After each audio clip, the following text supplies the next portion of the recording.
Abu Sufyan sir, request to make a co-host to Akhtar Parvez sir. Okay, sure. Yeah. Good afternoon, Shaheen. Good afternoon, sir. How are you, sir? I'm fine. How about you? Yes, thank you, sir. Thank you so much.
Okay.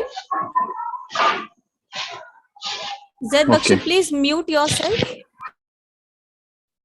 A very good afternoon to everyone. I hope you all have enjoyed the previous 2 days of FDP, which was held on 15th August and 28th August.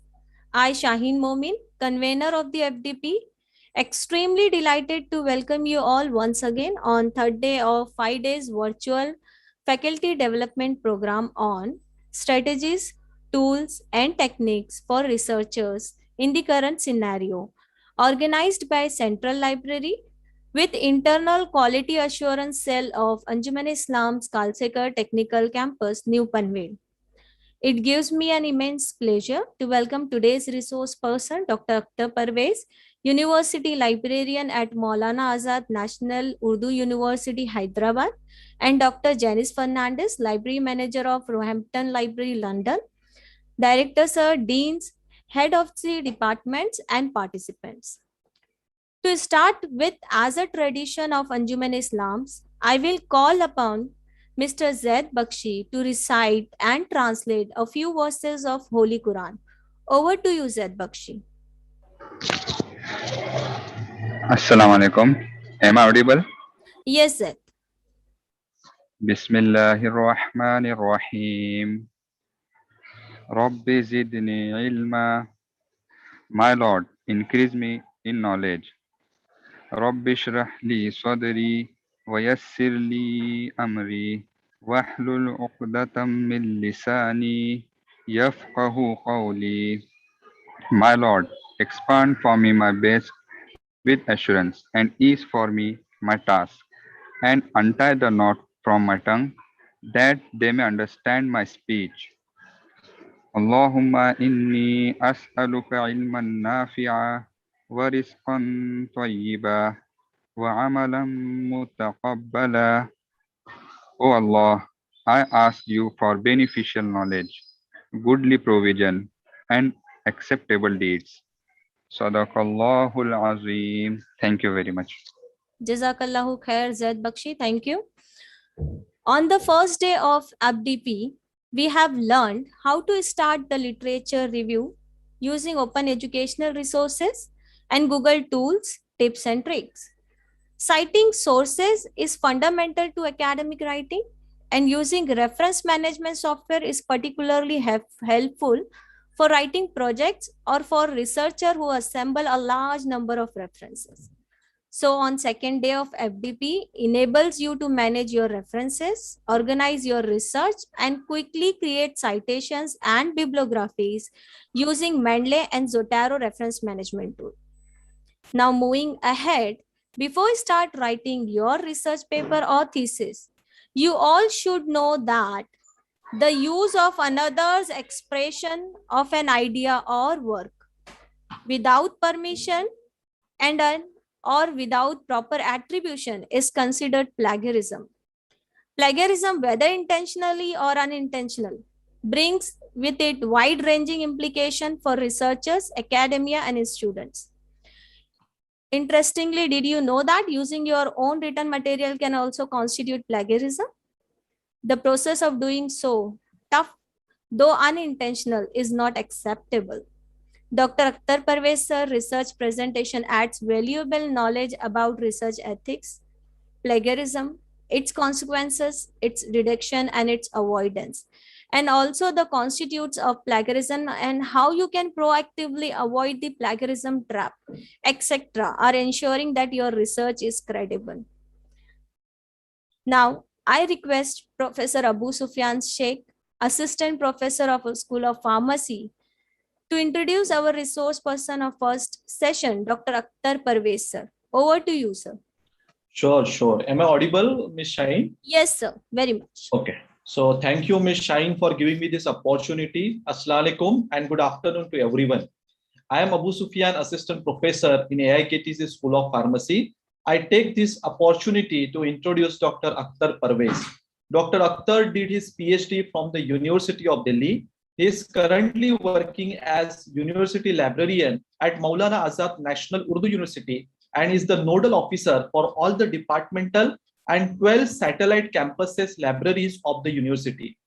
Prior to joining this university in January 2017, he worked as a librarian at the prestigious Indian Institute of Management, Indore. He was also the first appellate authority on RTI matters at IIM Indore. Sir has about 33 years of professional experience of working in prestigious institutions, both in government and private sectors. Few to name are National Council of Applied Economics Research, the American Center USIS, New Delhi, India International Center, ICRA, and IIM Indore. Sir has authored and edited 10 books, contributed 20 papers in journals and books, and has been delivering lectures on various issues related to the field of library and information services. In addition to serving two important academic committees in various capacities, he is managing editor of the Journal of Library Management and is on the editorial board of the International E-Journal of Library Science and International Research Journal of Library and Informational Science, published by King Saud University, Riyadh, Saudi Arabia. Sir is the member board of the Studies, Department of Library and Information Science, Osmania University for the period June 2021 to June 2023. He won the Best Paper Award during the International Conference on Innovation in Engineering and Management held at Walijat College of Applied Science, Muscat, Oman in February 2016. Sir was recognized as the Outstanding Management Librarian by Association of Indian Management Scholar and Institute of Rural Management, Anand Promising Professional Award by SR FLIS Then Best Young Librarian Award from Indore Division Library Association, Vishwa Lakshmi Best Management Librarian Award, and few other prestigious awards in the field of library and informational services. Sir is the founder secretary of Management Libraries Network and has been contributing to this network activities since 1998 to 1999. He was treasurer of Indian Library Association for the term 2002 to 2004 and 2004 and 2007. To give back to the library science community, in May 2021, Sir played a significant role in forming Help LIS mission to assist those LIS professionals and their families who have been severely affected by COVID-19. So thank you, Dr. Akhtar, for joining us. We are truly fortunate to have you at this forum. Now, without further ado, I invite Dr. Akhtar to start with his session. Dr. Akhtar, it is over to you. Thank you, sir. Thank you, Sufyan Saab, for your nice introduction. And a very good afternoon to all the participants. And let me express my sincere gratitude to the organizers of this program, and in particular, Dr. Rajendra Magar, Dr. Abdul Razak, Mr. Burhan Haris, Mr. J.R. Sheikh, and my fellow person who would be speaking after me. So good afternoon to you, Dr. Fernandez, in case you are there, and of course, Dr. Shaheen Momin. So thank you very much for the invitation, and it is indeed a great pleasure for me to be, speaking in such an august gathering of library professionals. And it is an honor for me because, I happen to be one of the crores of alums of Anjuman Islam group. So I am also one of the fortunate person who got education from Anjuman Islam High School, Bombay. So as Dr. Shaheen said, that I'll be speaking on research ethics and academic integrity. Though this topic, we have been talking on this particular topic for a very long time, but it's still, unfortunately, what we see that a large number of people are still not aware completely about the issues that involves academic integrity or research ethics. So I will be speaking on this particular topic. Let me just share my screen with you, and I'll be very happy, if there are more questions after this session. Let me just share my screen. Hope you all are able to see my screen. Yeah, sir, it's visible. Okay. So, what is research ethics and what is academic integrity? Let me first tell you some, the purpose of research, what is ethics, etc.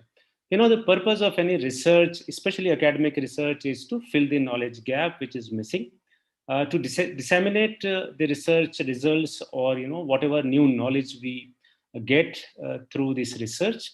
Also, we do research because of some financial reward, career advancement. And when we write a good paper, some meaningful paper, we feel happy also about that. And then, of course, publishing in journals is another important thing that is a part and parcel of any, research publication.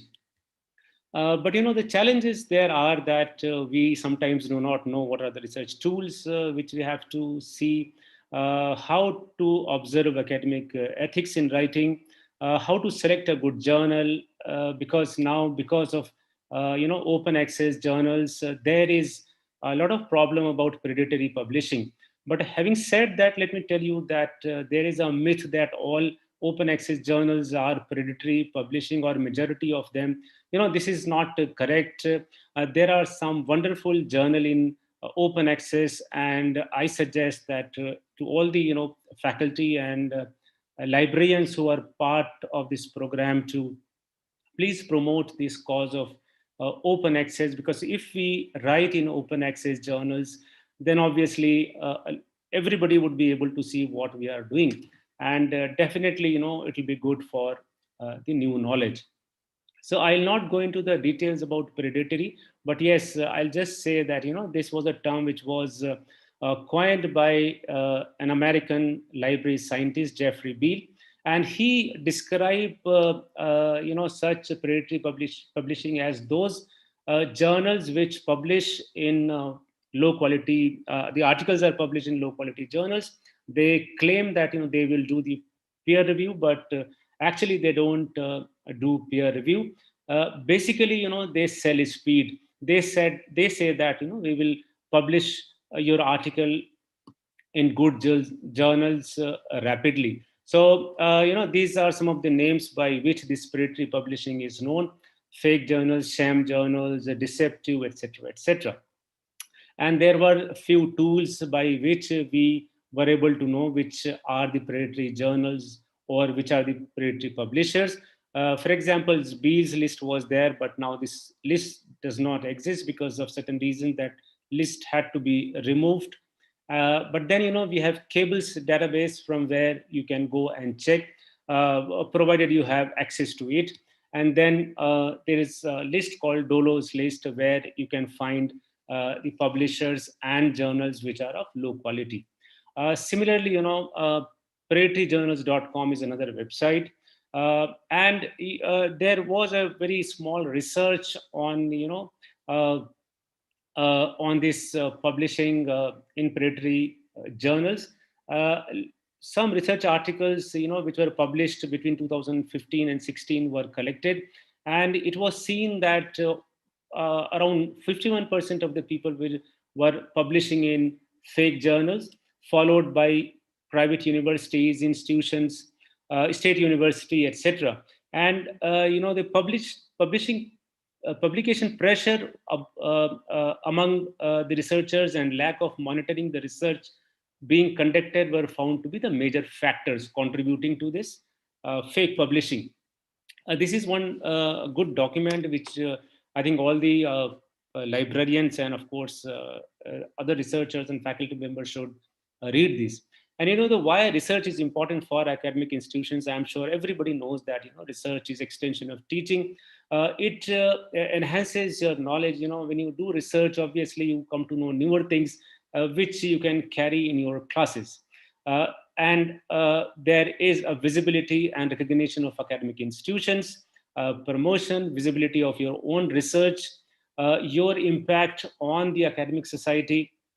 And of course, it is important for institutional ranking. And whether it is NIRF ranking or any other international ranking, if you see, there is a very high weightage of good publications in these rankings.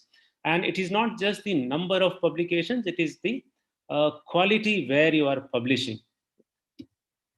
In 2021, this is Times Higher Education ranking, where you see that out of, I think, 1,024 or 1,100 institutions which participated in this particular ranking, we started ranking after 600. If you see whether it is Jamia or it is Delhi University or BHU, so all these institutions, they came only after 600, which is not a good ranking considering that India is such a large country. We have been doing a lot of good work, but unfortunately our international ranking is not good. Whereas if we compete ourselves with China, and the reason why I always, compare India with China because of various reasons, because of population, because, we are all are growing economies, both the countries. Here, in China, what you see, the public institutions are doing quite well. So I'll not, there's a video which I had initially thought I will play, but I think we have just 1 hour or so. So what I would like to tell you that, as per one of the Elsevier's research, every year 1.2 million researchers begin their careers in research. And out of this 1.2 million, only 35% stay for more than 5 years. And out of this 35%, only half of the researchers are actually able to complete their career in research. So which means that only about 16-17% of the researchers are actually able to complete their career in research. And there are, of course, obvious reasons. And one reason could be that people are not aware of various research tools. And if you know the research tools, if you know proper technology, you can focus on your core research and assign a lot of things to technology. So that is, unfortunately, some of us do not know. And I would suggest that you should go to Elsevier's website and see this video. I'll not play this video here. So the agenda of today's discussion is, academic ethics and publication misconduct, plagiarism and cheating in academic matters. What are the reasons? What are different types of plagiarism and cheating? What are the consequences? Challenges of academic integrity in the time of information technology, because in the internet age, misconduct, especially academic misconduct, has become quite handy, or it's quite more and more people are going towards it, unfortunately, and which ultimately results or leads to paper retraction, that is the removal of your paper from journals, whether it is print or electronic. We will also try to understand what are the major differences between plagiarism and copyright infringement. And then briefly, we will discuss about the UGC regulation of 2018, which was on basically academic integrity. So just to tell you some definition, ethics is a study of what are good and bad ends to pursue in life, and what it is right and wrong to do in conduct of life. So this particular book by John Dee talks about ethics in general. And I would suggest that if you get time, please read this book. I could read this book and I found it very, very good book. But as I said, this book talks about ethics in general. So the ethics basically is, what is right and what is wrong, and what we should do, what we should not do, in the context of, academic integrity. So we, as I said, we'll be discussing about academic ethics or academic integrity or research misconduct. So this particular article, I always in my lectures give references of various papers and websites, so that participants are able to go back to that document and see. And this particular article says that academic integrity exists when students and faculty seek knowledge honestly, fairly, with mutual respect and trust, and accept responsibility for their actions and the consequences of those actions. So it is not just the researchers accept the responsibility of their publications, but they also accept the responsibility of any consequences which might arise out of his or her publications. So academic misconduct or dishonesty occurs when there is a violation of the academic integrity policy. So what is academic integrity policy? Of course, we have a UGC policy in place, but at the same time, we can have our own policies in institutions based on this research, based on this UGC regulations. And if there is any violation of that policy, then it is considered to be dishonesty or academic misconduct. When academic integrity is compromised, there can be no trust or reliance on the effectiveness, accuracy, or value of a university's teaching, learning, research, or public service activities. And if there is no value of a research, if there's no value of a teaching, I think then what is the point of doing both the things, whether it is research or it is teaching? So, this particular article, which I just showed you in the previous slide, also says that academic dishonesty actually demoralizes those people who do not plagiarize. But in the long run, it is very, very important that we are honest. And it is not true in case only of academic integrity, but also in our day-to-day life. So whether temporarily it may put us in some disadvantage, or it may demoralize us that others are able to write articles in 2-3 days, whereas I take 3 months or 6 months to write an article. So that should not actually demoralize me or anyone. So research misconduct, occurs when, there is fabrication or falsification. So what is fabrication? Fabrication is making up data or results and recording or reporting them, right? And falsification is manipulation of that, of the data that has been collected. So there is that this is the difference between this fabrication and falsification.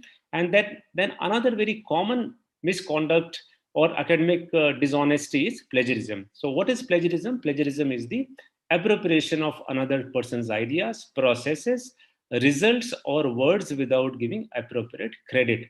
And these definitions have been given by Office of Research Integrity, United States.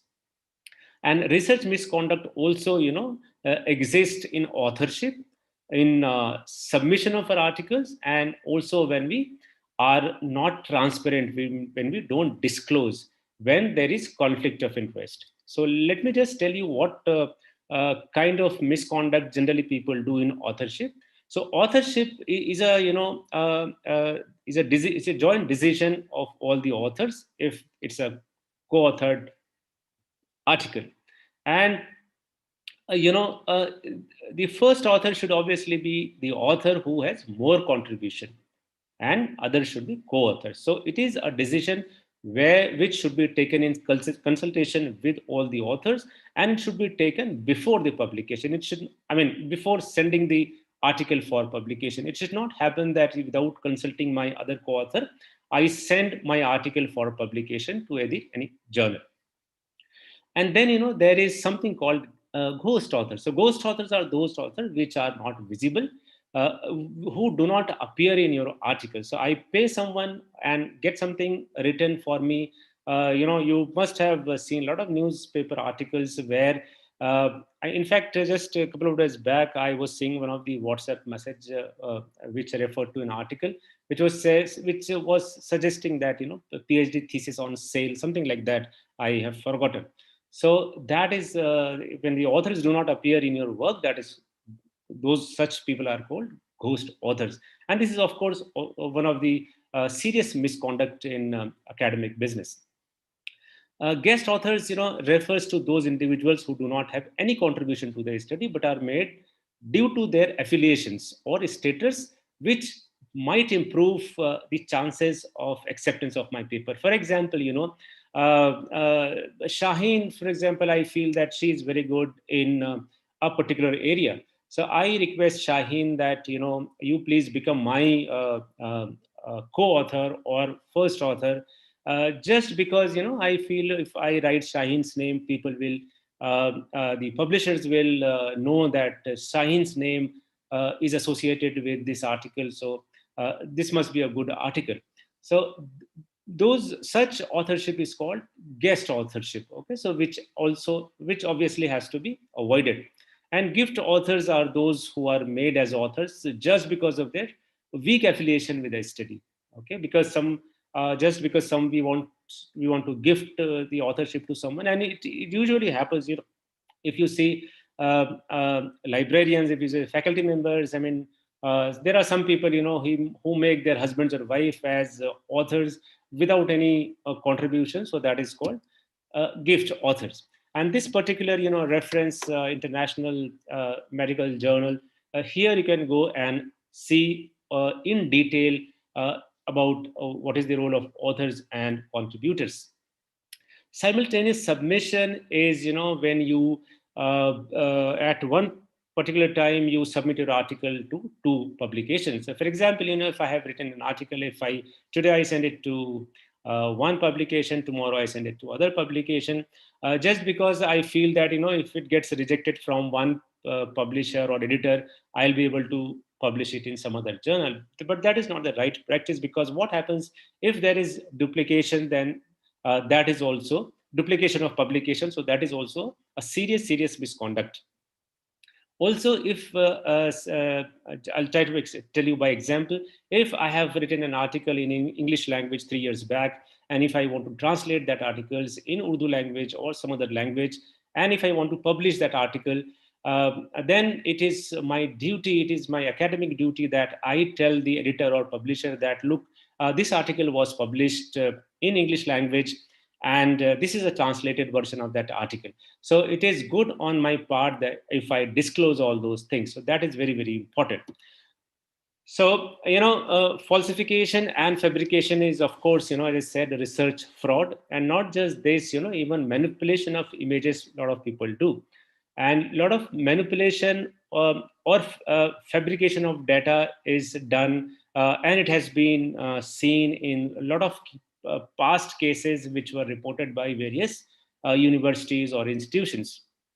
So in this case, what we should ideally do is that if I am doing a research, whether I'm writing a paper or whether I have a thesis, so I should keep my data safe at some place for few years, because if there is a question on my publication, I should be able to support that research with the data that I have. So it will be a good practice, if I keep my data uh, uh, with me at least for 5 years. So that would of course be a good practice.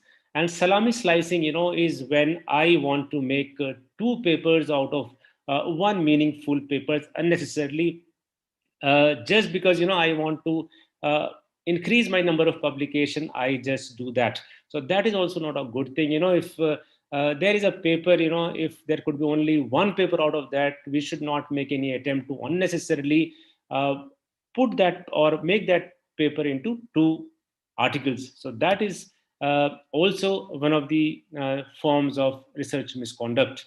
And as I said, earlier, that we have to be transparent. In case there is any conflict of interest, we have to disclose that. For example, if I am in the editorial board of a journal, and I am publishing my article in that journal. So my suggestion would be that we should, to the extent possible, avoid publishing an article in the journal where I myself am a editor. Similarly, if a newspaper organization or if a political party, if they are doing a research, say, how many people see their TV or every night, or how many people are going to vote for me in election, and if they come out with that research, so obviously there is a conflict of interest. And everybody, every political party or news agency wants that their TRP or their vote share should be more. So accordingly, there is a possibility that the results may be biased. So to the extent possible, we should avoid that. So now coming to the plagiarism, which you all know, you have been studying about this, and you have been listening to a lot of lecture on plagiarism. So the plagiarism is, the act of using another person's words or ideas without giving credit to that person. So what we do, we write something and we take the text or research of someone else and include that thing in our own research paper. We do not give citation, and we want to show it to the academic community that this is the article that I have published. So that is called plagiarism. Plagiarism is basically stealing someone else's idea. And Merriam-Webster's dictionary went on to say that plagiarism is like committing literary theft. So you can understand the seriousness of this particular misconduct, that how serious this misconduct could be. So plagiarism is cheating and academic dishonesty, right? And it is one of the most common forms of academic misconduct. And the reason why I say this, it is one of the most common, is because there was a research done by Elsevier, not research, because basically they did a survey. They had a sample of cases reported to Elsevier journals publishing staff in 2012. Which reflected that the misconduct about authorship was 11%, conflict of interest was 9%, duplicate submission was 22%, plagiarism was 46%. So what you see here, that then it proves that plagiarism is the most common forms of academic misconduct, and it is proved by this particular a slide which was done by Elsevier. So plagiarism is an act of fraud. It involves both stealing someone else's work and lying about it afterward. So we keep lying about that. We keep applying for grants, we keep applying for cash, we keep applying for recruitment, etc. So with the same article, which I might have plagiarized, and words and thoughts can also be plagiarized. So plagiarism takes different forms, from copying as it is from someone else's work, or even paraphrasing. And plagiarism, it is a very serious thing, that plagiarism can also happen accidentally, which is called unconscious plagiarism or cryptomnesia. So what happens that I have something at the back of my mind, from maybe from my childhood, and I feel that it is, nobody knows about it, only I know about that. I start writing on that thing without realizing that there is already a lot of data exists, or a lot of information exists on that particular thing. So whether I do it accidentally or unintentionally or intentionally, plagiarism is plagiarism. Ignorance of law cannot be an excuse for anyone, as you all know. uh, Computer programs, statistics, and music can also be plagiarized. And because music can also be plagiarized, and you must be hearing that there are a lot of music directors in our Bollywood. They have been stealing, and there was a recent case also about 2 3 months back. We have to really be very very careful when we take anything from internet. So whether you are taking the text as it is from any source, or even paraphrasing the text, you have to cite the source. If you don't cite the source, it will come under, or it will be construed as plagiarism.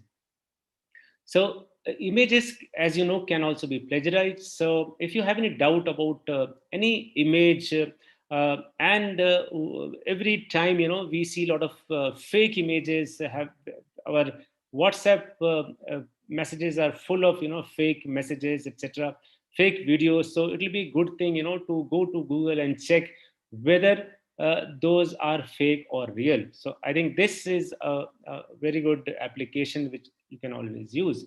And some of the examples of plagiarism, let me just briefly tell you and quickly, that show someone else's work as your own, copying words or ideas from someone else's work without giving credit, giving incorrect information about the source. It is also one of the forms of plagiarism. And sometimes we give incorrect information just because we do not want others to reach to that particular source. And of course, buying, stealing, or borrowing assignments, experiments, results is also plagiarism. Using ideas of someone else's without crediting the originator, that is also plagiarism. If you use your own article, which was published in the past, and if you don't cite that, that is also plagiarism. If you cite too much from your own article, that is self plagiarism.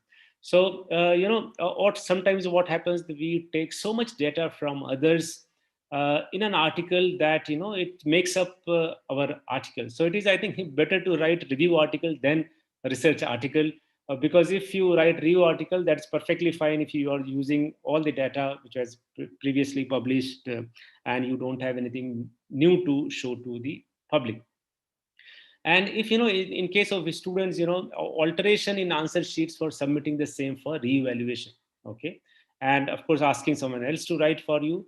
And if you paraphrase and if you don't cite, that is also academic misconduct. Now paraphrasing is a very very important thing. And what I mean, a lot of papers have proved that people do not paraphrase properly. And while paraphrasing, ensure that you substantially modify the original text, and the same time preserve the exact meaning. So which means we have to read the original text very very carefully. And in one of the websites, that biodavidson.edu, it says that paraphrasing is not acceptable in the following cases. And what are those cases? Exact phrases from the original source without enclosing them in quotation marks. So if you enclose them in closing in quotes, double quotes, that is perfectly fine. But if you don't, that is not acceptable. Emulate sentence structure and emulate paragraph organization. So even these two things are not, simply by changing the words or using synonyms does not help.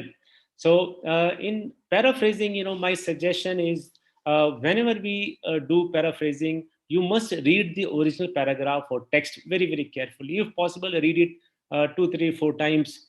And then, you start rewriting what you have read. And don't keep that original thing in front of you. Try to, rearrange the order of sentences in different order. Maybe, you can try putting last thing first. You use thesaurus, but merely, as I said, use of synonyms is not sufficient. You have to make a complete change in while you do paraphrasing. Compare both the text, and in case you find that still there is some similarity or the same words have been used in your paraphrasing, try to change that, and change identical phrases or double or put them in double quotes. So in case you are not able to really change that particular 2, 3 words or maybe one line, then it would be better to use double quotes. And then of course you have to cite. Now just to give an example to you, last night I took this particular paragraph from a source, from a news portal, and then tried to paraphrase. 1 second. Okay, so here, the original paragraph was that Indians have expressed shock and anger after a junior health minister told Parliament that no COVID deaths had been reported due to oxygen shortages. Hospitals across the country ran out of oxygen in April and May during deadly second wave. There were daily reports of people dying from lack of oxygen, but the government said on Tuesday that no deaths due to lack of oxygen has been specifically reported by states. India has reported more than 418,000 COVID cases so far, and more than half of those happened after 16 April when COVID cases began to climb sharply. So, this I tried to paraphrase, and on the right hand side, let me just read out for you how I paraphrased. Uh, in the second half of April 2021, India saw a steep rise in COVID related cases. Over 4 lakh people lost their lives due to COVID, and more than 50% of the deaths were reported post April 16, 2021. Despite the fact that various newspapers reported deaths due to lack of required availability of oxygen, everyone was amazed and outraged to hear from the Indian government that it has not received any report from state governments that even a single person died because of non-availability of oxygen. It is a common knowledge that during the second wave of COVID-19 in the months of April, May 2021, hospitals did not have a required stock of medical oxygen. And then, of course, I'll have to put the citation here. So, this is how I try to paraphrase. I don't say that this is the best paraphrase someone could do. I mean, you may do a better paraphrasing of this particular paragraph. But, here what I did, if you see, I have not used any term which, like, for example, here it says shock and anger, and I have used here, in the middle, not in the beginning, because I don't have to really use the same sentence organization. So here, everyone amazed and outraged. Okay, here it says for more than 418,000, and here I say more. Where is that? Just a second. Over 4 lakhs. Here it is in numbers. Here, what I did here I made over 4 lakhs. Here it says more half of those happened after 16 April. So I wrote somewhere that more than 50% of the deaths were reported post April 2021. So this is how I tried to paraphrase this particular paragraph. So as I said, you may do it in a better way, but this is possibly how we should possibly do. And there is a website, here you can go, Davidson College Department of Biology Statement on Plagiarism, where there are several examples given of paraphrasing. Also, this is another very good paper, Avoiding Plagiarism, etc. Though it is a dated paper, but here also you will find good number of paragraphs which you can try to paraphrase and also understand, what is a good paragraph paraphrasing. I, read. I in fact was watching a video by one of the library professionals who suggested that we can use some technology which is available on internet, wherein we can put one paragraph and it automatically can paraphrase. So my suggestion to everyone would be, we should never get into that, because if we get into that, it will be like Google translation kind of thing. So this, I think I'm forgetting there are applications. So anyway, so we should never use such applications which automatically does the paraphrasing. And most cases of plagiarism, as you all know, can be avoided by citing of sources. If you cite the source, obviously to a large extent plagiarism can be avoided. So acknowledgement of the fact that a particular material or idea or text has been borrowed or taken from someone else, and providing complete information of such document to locate that material document is essential for ethical writing. So not just acknowledgement, but we should give complete information of the source. Because if we give complete information of the source, then the other person or the reader will be able to locate that particular source, right? And make sure that we cite only relevant source. Okay, we should not happen that we should cite only those sources which actually suit my research. So whether these sources go against my hypothesis, I have to source from all relevant sources, and we should cite as we write. People, wait for their article to get over, and when they finish their article, then they start citing. Okay, what they do, they keep collecting papers with them, and after they finish the article, then they start citing and giving references. That is not the right way, because what happens if you do that, you will really you may forget some of the citations to be given. So I'll not go into the details what citation is, what is a reference, what is bibliography, you all know. But still, I would like to tell you that there are a lot of papers I could lay my hands on, and those papers say that a disproportionate number of errors occur in the reference sections, even in some of the most prestigious biomedical journals. Okay, and of course, the journals in medical are considered to be highly prestigious journals. So I mean, even mistakes are even there also, and mistakes are because we sometimes use uh, uh, manual method of rendering citation and references.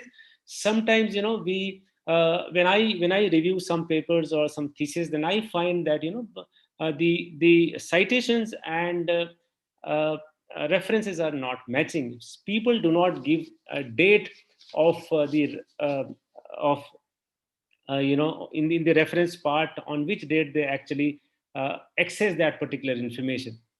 And if you don't do that, what will happen if somebody goes to that website, and maybe if he goes to that website after 5 years, that the site may not exist, and then that person might get a feeling that I did not give the correct location of that particular page.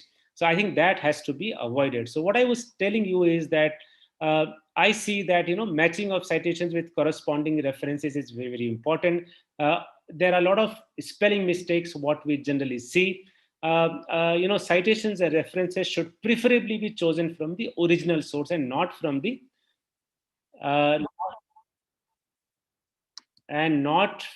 the secondary source, but to the extent possible. Here I'm not saying that you should never cite from secondary source, but yes, to the extent possible. So for example, if I have to report inflation, okay, if I have to report the consumer price index, if I have to report the currency conversion rates, I tell you a very classic example. In one of the organizations where I was part of a committee, librarian had sent a rate, conversion rate to the finance, and when they purchase books, of course, that dollar is equal to 70 rupees. But when it went to the finance section, the finance department said that this is not the correct currency conversion rate, and they were using a website where all the historical currency rates were given. And then that person wrote back, the finance officer wrote back to the librarian. And when librarian saw that he has used the wrong site, wrong source, then the librarian had to correct him, saying that the source which you are seeing is an international source, but the source which I looked at was one of the public sector bank of India. So what I'm trying to say is that always try to cite from the primary source. If I have to report inflation, etc., I must cite the government source, Central Statistical Organization.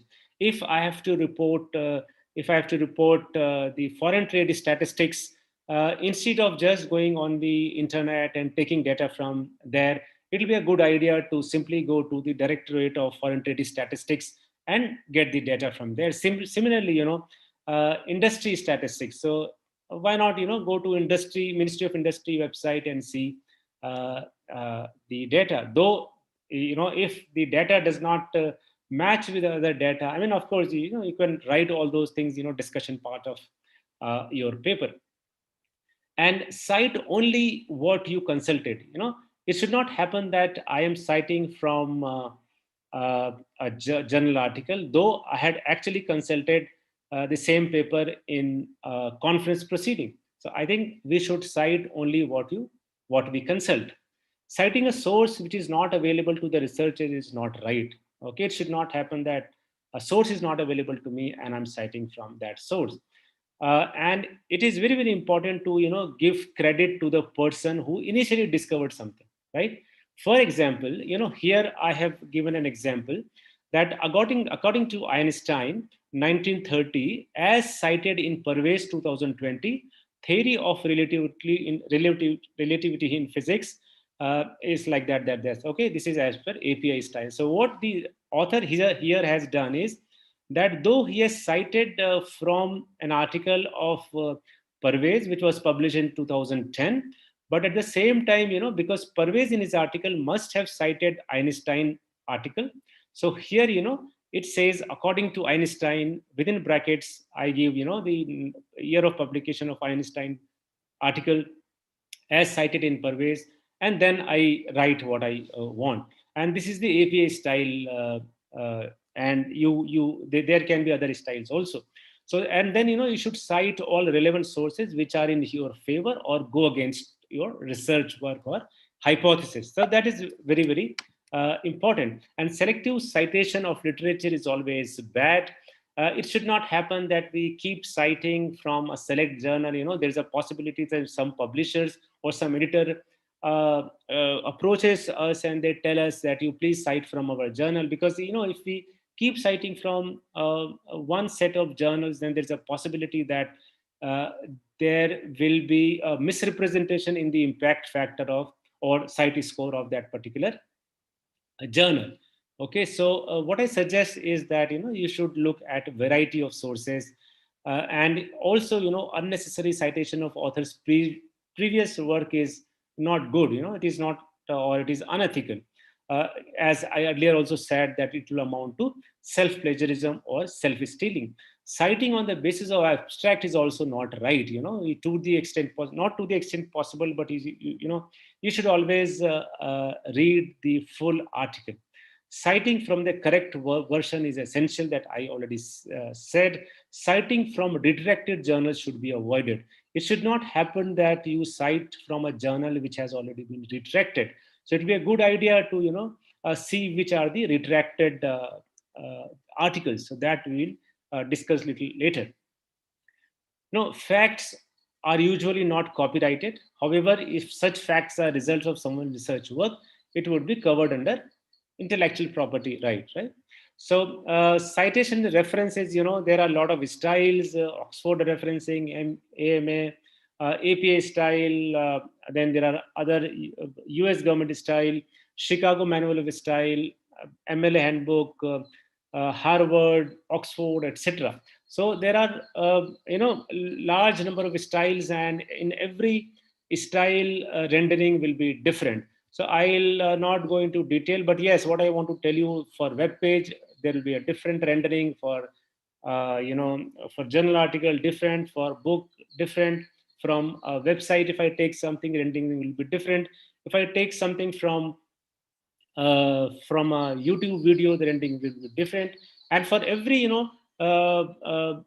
style, like APA, etc., the rendering will, of all these 5 6 or maybe more types of documents, will be completely different.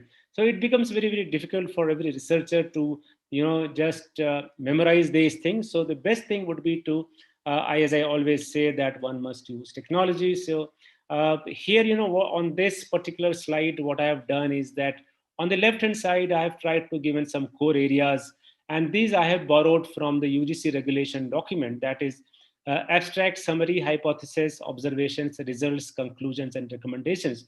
Obviously, this, I want that every researcher should focus on these areas. And on the right hand side, there are few non-core areas, though they pertain to research, but these can be assigned to technology, so that the researcher is able to focus on the core area of his research. So mainly, I know it has already been covered, so I'll not go into that detail. But then, why people actually cheat? Why we see that plagiarism is one of the most common forms of academic misconduct. This is one article, this is a very interesting article, Academic Dishonesty. And it's in this article, data was collected for more than 6,000 students. And here, it was found that academic dishonesty is perennial problem in higher education. And cheating rate was as high as 75 to 87%. And some of the reasons of plagiarism or cheating were stress, pressure of good grades, crowded classrooms, fear from seniors, sympathy for weak students, lower intelligence, your friendship. Students believe that everyone cheats. This is a very serious thing, which came out of this research, that is, students thought that everybody cheats, so we can also cheat, and there is no proper punishment, or there is weak deterrence. So these were some reasons which were found to be why people actually cheat. And the other article which I saw, it says, internet has created new opportunities to students to become better cheaters. Okay. And it also said that the many advances in technology, such as internet, email, instant messaging, and others, may have compounded issues of plagiarism, cheating, and student discipline. Increased internet cheating is an epidemic, or the plagiarism plague. And it says that, the people who are born, the millennials, you can say, the born after 2000, they know better than their instructors when it comes to technology. And that is the reason why, they are able to make sure that their teachers do not come to know that those people have cheated. But, they do not understand that, teachers, they have passed through that age of students, so they know that, how and what kind of practices students can undertake.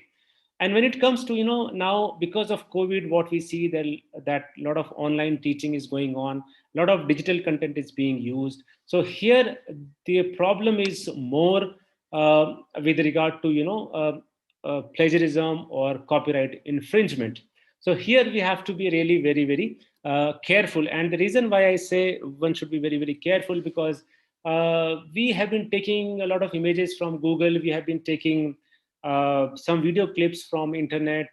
We have been taking some music from such websites. So I think that should be done properly. We should try taking only those things which are license free, or maybe under Creative Commons licensing. Also, what we can do is that when we search anything on the Google image, we can sort that, or we can just categorize or just filter it by those images which are Creative Commons license images. And the same is true for video, same is true for music. So what I suggest, maybe you should sometimes visit Creative Commons website and see what are what are different kinds of licensing. So I'll just skip this. Yes, in this particular research, which I just showed you on the previous slide, it was concluded that at least 90% of the students engaged in some form of cheating. Perhaps a bit of surprise for instructors that these students did not view digital cheating as an academic violation. And let me tell you that I came across a case, because I'm part of a couple of committees, which deal into this academic misconduct. So it was shocking and surprising for me that one faculty, who actually had taken a lot of things from the internet. He was under the impression that if everything is in public domain, on internet, so there's no problem. But we should understand that everything which is on the internet is not public domain information.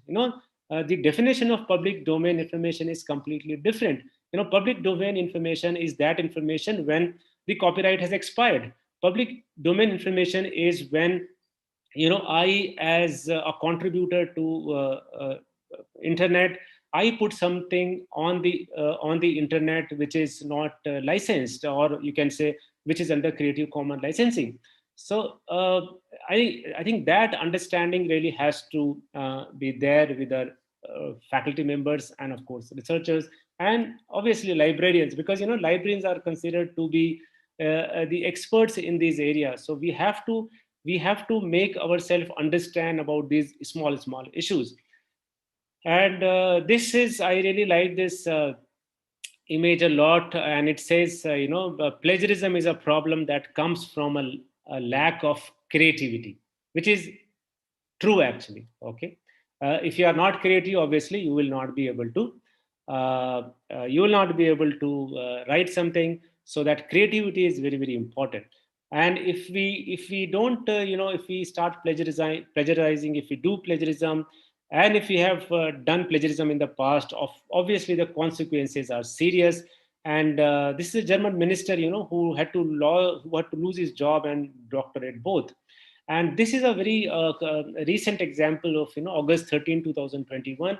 So Snopes is a fact check organization in the US, and there on August 13 this year, 60 articles that were found to be plagiarized by its co-founder, and all 60 articles were retracted. Okay, and the press release by the company said that some or all of its content was taken from the source without proper attribution. And this is a study which was done in August 2021. It is a fact-finding study of consequences of COVID-19 on global academic integrity. And what this report revealed is really very sad, and very sad that all the countries, it was found that the plagiarism has actually increased. If you see, Brazil and India, they are on the top. The effects of the pandemic were felt all around the globe, but countries like Brazil and India saw a steep rise in academic dishonesty, and it is really bad news for us.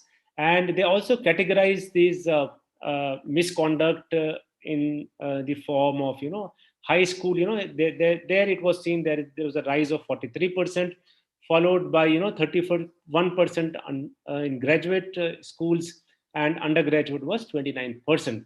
So the COVID-19 pandemic has affected 90% of the world's students, teachers, and parents. This is what this particular research said. And this interesting, this is August 14, 2021 news, which said that Mumbai in lockdown, many find way back to academics. And here in this particular Times of India article, it was written that a lot of actors, politicians, they completed their courses, And it was very surprising for me that, these people had scored 80 to 97%. I hope they were not part of this previous survey. So, then there was some other cases also where, papers were retracted for questionable publishing. There was some issue or the other. And this person, it was found that 140 papers were actually plagiarized. And finally, that person was terminated. So there's another case, where 30 research paper, all peer-reviewed papers, were found to have been falsified or fabricated. There was a researcher, not a researcher, a very senior faculty member who was obviously a researcher also. So he, it was found between 2004 and 10 that he published 30 articles, and all 30 articles were plagiarized. All were peer reviewed. He used to tell people that, he had some data, and if others could become co-author and use that data and write an article. So he used to give data and people used to write. Nobody could, think of the fact that a person of this stature, who was such a senior faculty member, who was such a respected guy, he can do this. So people, were trapped, and they started writing for his data. And then there was an inquiry committee set up, and it was decided that PhD scholars will have two supervisors. Dissertation committees must ascertain that a student collected the data. They were supposed to give this undertaking that the students have collected the data. Need to remain accessible for 5 years. Okay, it should not happen that, I remove my data within 2 years. So this was one of the recommendations of this committee, which was accepted. Manuscripts need to indicate where the data reside and how they can be accessed. Okay, so these were some important recommendations of this particular committee. And there were, of course, various uh, issues in the past we saw in India also, whether it is University of Delhi, whether it is JNU, Jamia, IIMs, ISER, other reputed management schools, uh, uh, state universities. Everywhere we saw that people were alleged to have plagiarized, which actually resulted in uh, retraction of their papers. So what is retraction? Retraction, when there is questionable publishing, papers are retracted. And retraction means removal of a published article from an academic journal, whether it is a print journal or a digital copy of the journal. A paper is retracted because the validity of the paper is under question. And authors can also, ask publishers to remove their paper. Institutions can also ask, and even editors can also ask to remove or retract their own papers. So if, for example, this is the website called Retraction Watch. And if let me just yeah, I'm able to go there. This is the page from where I can find out if there are any plagiarism. For example, if any papers have been retracted on which I am writing. For example, if I am writing, if I want to see if there is any paper in India which has been retracted in the area of, say, management. Let me just tell you how it is. So if I say economics here, okay, and if I say search, so it'll throw up the results of all the retracted papers. And not just that, it'll give the reasons for this. For example, here this particular paper is authored by this, and it says the reason is plagiarism of article. Then the other reason of one paper was investigation by third party. Then concern issues about data. So these were some of the reasons of retraction. So coming back to my presentation, I will skip these issues. But what I want to sensitize to all of you, that as somebody very rightly said, that the reputation of 1,000 years may be determined by the conduct of 1 hour. Okay, and hence it is extremely important that we follow ethical behavior always in writing. So let me just quickly tell you about this UGC regulation. I'll take, I think, 5-7 minutes more. because I think I can go up to just a second. Okay, 3:20 to 25. So I want to give more time to. Sir, your time is up to 3:25. Then we have a 10 minutes for question answer. All right. So I will try to give more time for question answer, and I'll try to wrap up at the earliest. Okay. So I will not go into the detail about about this UGC regulation. What I want to tell you here is about the exclusions. The biggest problem I face every day in various institutions, including my own university, is that people have uh, people do not have the right understanding of UGC regulation similarity exclusions. Now, what happens that when a paper is checked for plagiarism in our in our library, or when they themselves check it, and if there is a similarity if there's a very high similarity, say 30%, 40%, they get worried, and they get worried because they are not aware of, or they are not fully aware of the exclusions. And then we have to tell them these are exclusions, so they can easily be excluded. Now let me tell you what are the exclusions and why it is important for us to know. All quoted work reproduced with all necessary permission and or attribution. So if I'm quoting from some other source, if they are quoted, and if I'm giving citation, there is absolutely no problem. Okay, and those are the exclusions. And then all references, bibliography, table of content, preface, and acknowledgements. And this, of course, second one everybody knows. But then it comes all generic terms, laws, standards, symbols, and standard equations. So apart from these three, all common knowledge or coincidental terms up to 14 consecutive words. But having said that, this particular thing, when I say 14 consecutive words, so in UGC regulation, it is given 14 consecutive words. And when you when you change the setting of Turnitin, and if you write this 14 in Turnitin settings, the meaning or the interpretation of this 14 is completely different in UGC regulation and and of course Turnitin. So Turnitin has some other understanding of this 14, whereas UGC tells us something else. So people get confused with this particular thing, that is 14 consecutive words. People do not understand all these generic terms are. In science or mathematics paper, there are different standard symbols, equations, etc. Those obviously will show as similarity. So I think one should have a very clear distinction between similarity and plagiarism.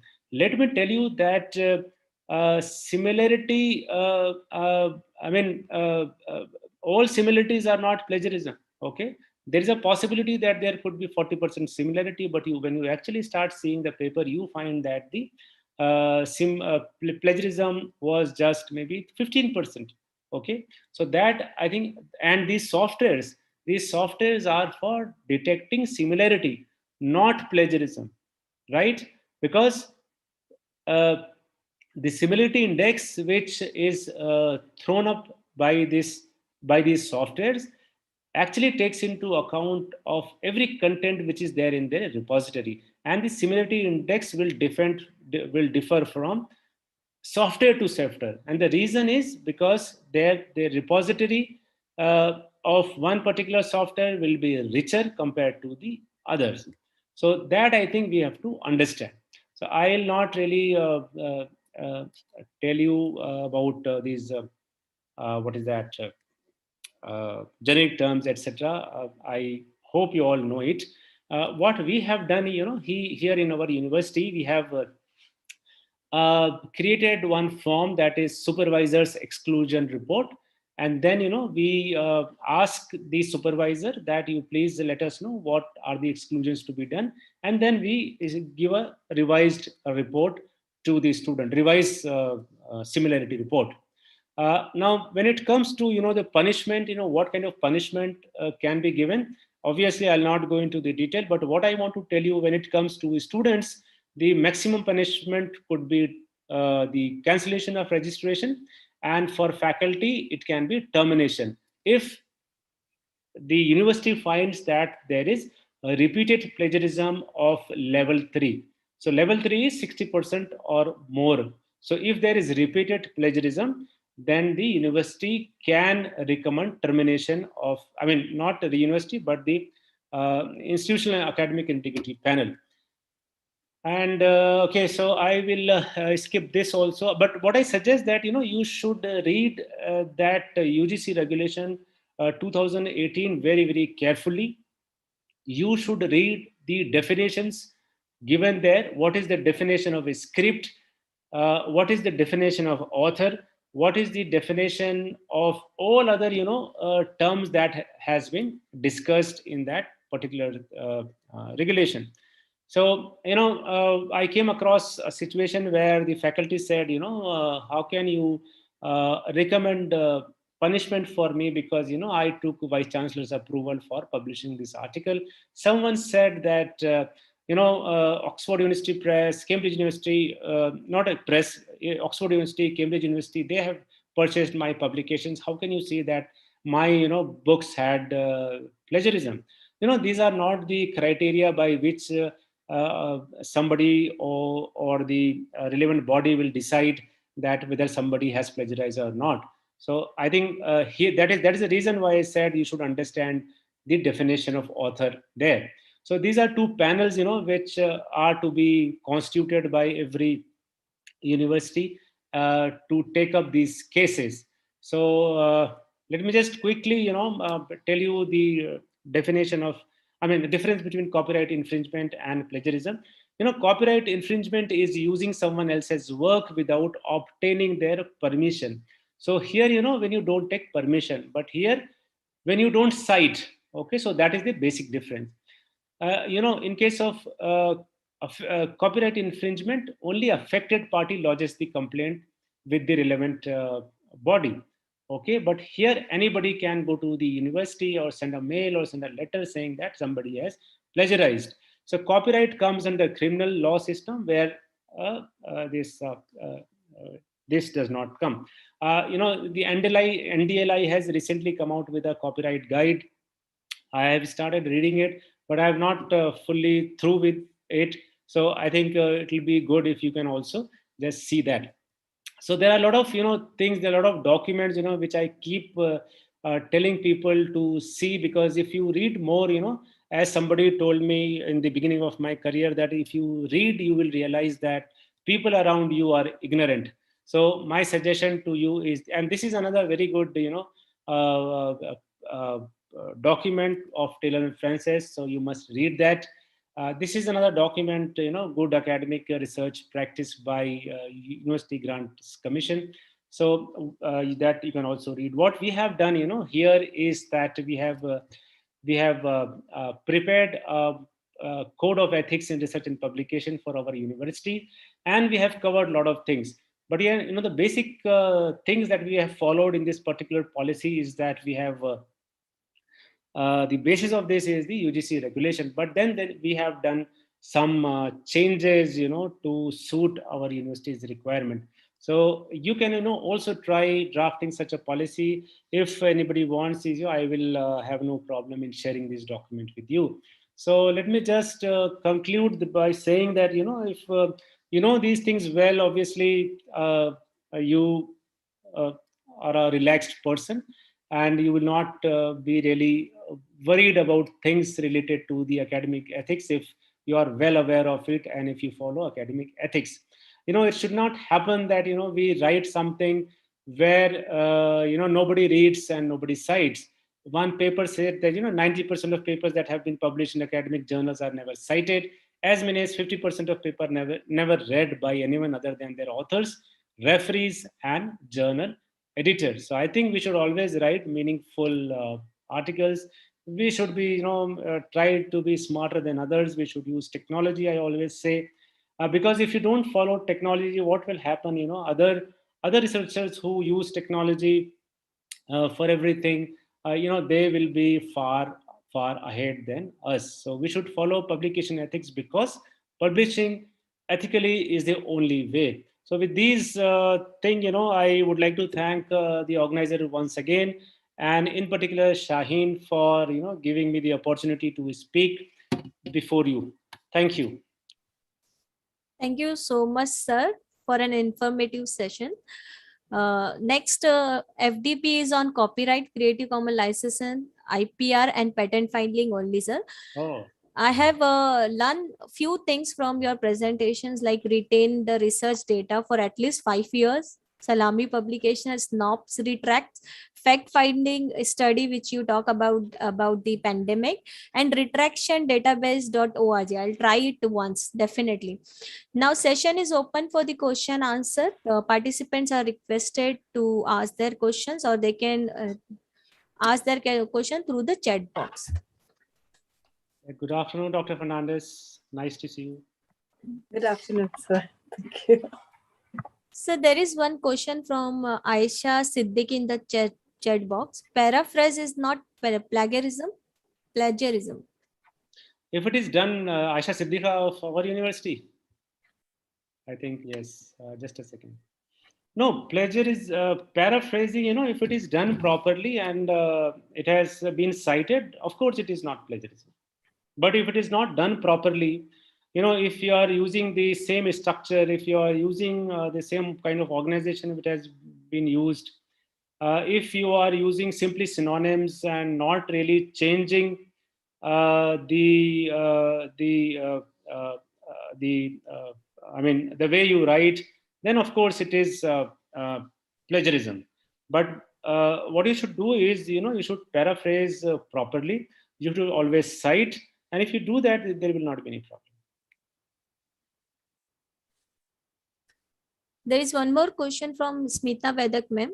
If librarian get color Xerox copy or color reprint of journal issue instead of original journal issue from the journal vendor, which he has failed to supply to the library, what should be the librarian do? What action he can take against the vendor? No, that is a completely different question. But as first, you should not accept number one. But in case the publisher itself says that we did not publish or we don't have any copy, you please accept it is a legitimate copy of our journal, then it's fine. Number two. Number three, since the publisher could not provide you the actual copy of the journal, you should ask for the refund of that particular issue. Okay, thank you, sir. Now, another question from Professor Rihal Qureshi, Computer Engineering Department of AIKTC. If we have used a paragraph in our research paper from some other paper and properly cited it, and then if we use any plagiarism checking tool to check for plagiarism in this paper, so whether that para which we took from other paper will be counted in plagiarism percentage even though we have cited it? Yeah, to the there are two options. One, if you do not want to paraphrase, then you can put a few things in double quotes, okay, so that the message goes out to the reader that you have reproduced it is as it is from the original source. Number one. Number two, if you paraphrase, you'll have to paraphrase it differently. And if in such a way that the software is not able to really catch hold of that. Number three, even if there are some similarities, okay, then you have to see if any of the exemptions or exclusions given in the UGC regulation can be applied or not. So that is the reason why I said that the understanding of exclusion is very, very important. But then, if a software shows you, if it highlights such words or paragraphs or sentences, etc., and if they come under exclusions given by the UGC, then you have to manually actually remove it. Manually remove the or I mean, unhighlight the text which is highlighted in Turnitin or any other software. So this is how you can. I mean, if, there's no straight answer for it. So there could be 3, 4, 5 things which you may have to do. And once you start doing this 2, 3 times, obviously you will know what steps to be followed. Yes, sir. Thank you so much, sir. I hope Rihal ma'am, you got your answer. And if not, he can speak to me later on also. That's not a problem. Yeah. Abu Sufyan sir, you can directly ask your question, sir. Yes, yes, sure. So my question, it is related to YouTube video. No, sometime faculty member, they made YouTube video and they does not remember to cite reference in the video portion. So is it okay if they can put that reference in a YouTube description box? No, this YouTube is being used. They are preparing they are taking something from the YouTube and they are. No. Video For for it. example, they have referred some book and they have taken some content from the book or image they have referred, but they have not cited then a YouTube video. But after posting that, if they recall that he did the mistake, and if you want to post that reference in the description box of the YouTube, then is it permitted? So basically, that person is preparing a video, right? Video, right? Okay, yeah. I mean, there is no problem. You can always cite everything in the very clearly cite everything in the video itself. That's not a problem. Okay, sir. Thank you, sir. The idea is that you should be transparent. It should not happen that you are hiding something. Agree. Yes. And but at the same time, it's not that you can use any video, okay? Because there may be some copyright related issues. So Right. to the extent possible, you should use only those videos which have been created under Creative Commons license or which do not have any licensing issues with it. And Yes. and under Creative Commons licensing also, there are various kinds of licenses. Say for example, in one license, you may simply give the reference and go ahead. But in some other, you have to give reference also, and you have to create your content also under the same license. Okay. There is there is third kind of license which says that you can use only that particular video only for academic purpose, not for any commercial purpose. Yes, agree. So accordingly, you have to really see. There are some website like Pixabay, they release the content like especially in case terms of the images, and they mention that attributes is not required. I mean, that's what I'm saying. It all depends with the copyright license these images or videos or musics have. Okay, sir. Thank you. Got it. Okay, next question is from Mr. Chandrakant. What is acceptable percentage of giving the citations in PhD thesis? Well, there should be reasonable number of citations and references. There should not be any unnecessary citations. So there is no clear-cut number which I can tell you that this is the percentage, because there may be a topic which has been researched a lot. So obviously there's a possibility that number of citations and references will be more. But what you should restrict yourself is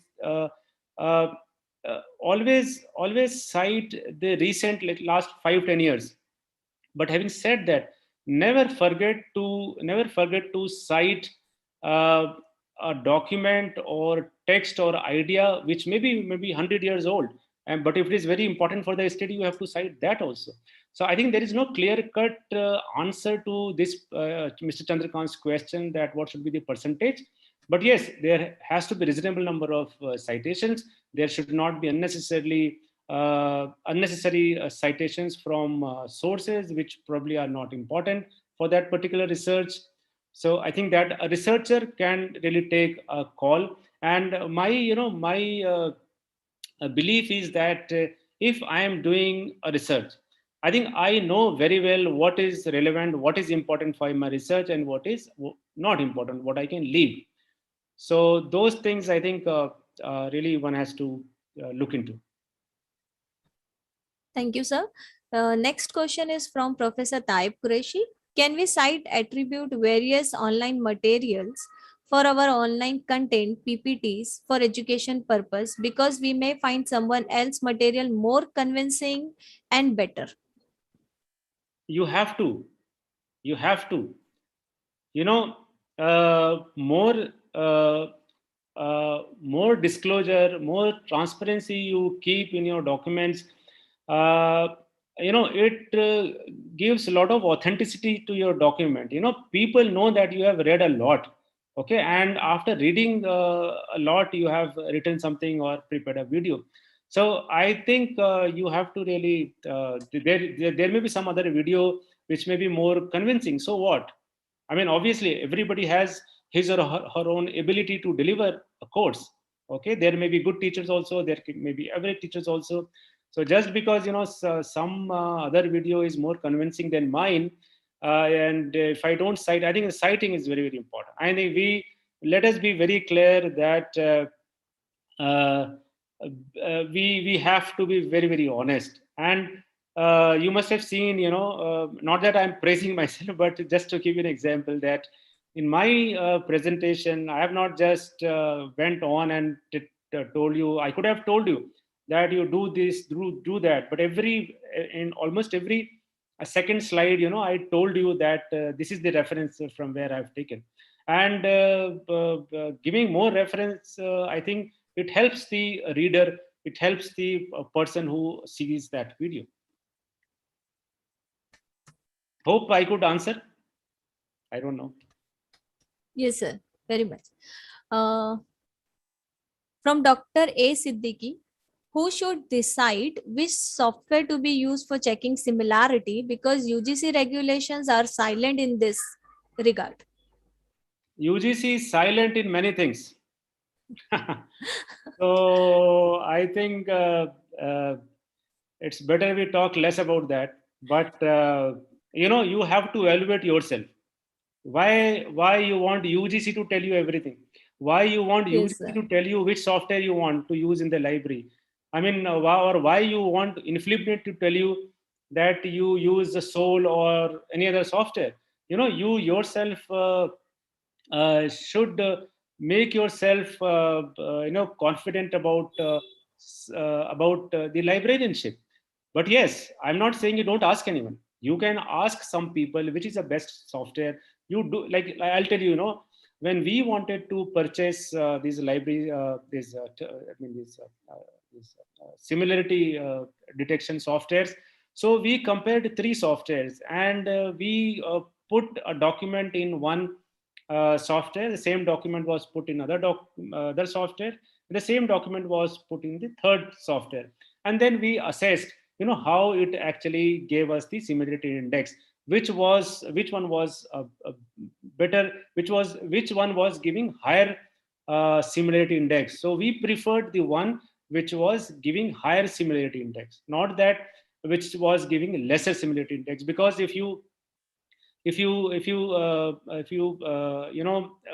send your article for publication, obviously they will check your article in the best softwares that they have. Yes, sir. Even we did the same, sir. We checked Yes. same paper through the two software and then we decide the one which gives the maximum similarity index.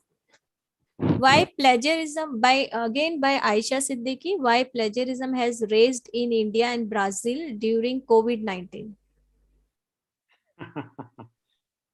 I think we'll have to ask those people who participated in that survey. I said it's a three-page document. It's a three-page document. So it is.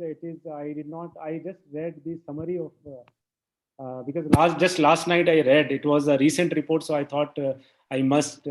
But if it is the same Aisha Siddiqa of our university, she is welcome to see me tomorrow morning. Okay. I think we end with the questions, sir. Now there are so many messages from the participant. That session is very informative, nice presentation, very good clarifications. That's it. Thank you so much, sir, for an informative sessions once again. My pleasure, Shaheen, my pleasure. And thank you for the invitation. And it was a great honor to speak in a program conducted by Anjuman Group because I happen to be one of you. Yeah, thank you so much, sir. Thank you once again. Thank you. Thank you. Before moving towards the second session, I would like to remind all the participants to submit their attendance cum feedback form. Link for the same shall be provided at the end of the session in the Zoom chat box only. Secondly, to avoid the disturbance, all participants are muted, and if any participant wish to ask the question, they can make use of a Zoom chat box. Question will be answered at the end of the session. And if you have missed the feedback, then contact the admins on the same day itself. Okay.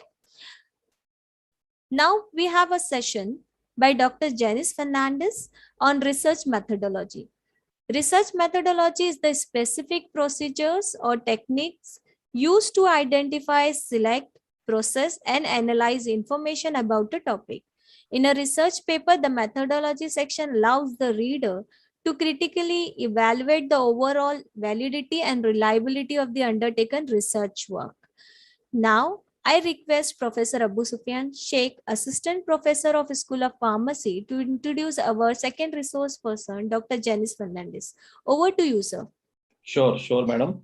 Thank you, Ms. Shaheen. Assalamu alaikum and good afternoon to everyone. It's my honor and privilege to introduce the second resource person of the day, Dr. Janice Fernandez. She is working as a library manager at Roehampton Library, London, with over 31 years of experience in different countries, both in academic as well as public libraries. She has attended more than 35 conferences, seminars, and workshops with more than 15. Am I audible, Ms. Shaheen? There is some connectivity issue here. No, ma'am. No, sir. You are very much audible. Go ahead, sir. Okay.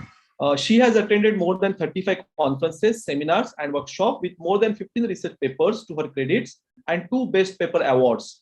Her most recent paper speaks about recruitment practices in the UK and is well worth to read. She has been a keynote speaker at a number of conferences and has mentored doctoral and master students. As a student of science, she firmly believes in curiosity, lateral thinking, practical approaches, and innovative ideas as a base for research. With academic excellence seen in five degrees and a rich tradition of self-motivation, innovation, and continuing professional development, she has a number of amazing accolades to the proud of. To name a few, she was awarded the Public Library Project Grant in April 2021 from the National Acquisition Group UK for her project entitled the Roehampton Kaleidoscope. The project aimed to equip participants with the skill and needed to master language skill, look after their mental well-being, and learn enough to focus on a new or different careers. She has been awarded the People Manager for the Year for Wandsworth Libraries for her innovative efforts in making the library a welcoming space for all. She was recently seen on the BBC News in a series entitled Providing Positivity During COVID Lockdown, where she explained how the library disseminated reading material to users through various initiatives.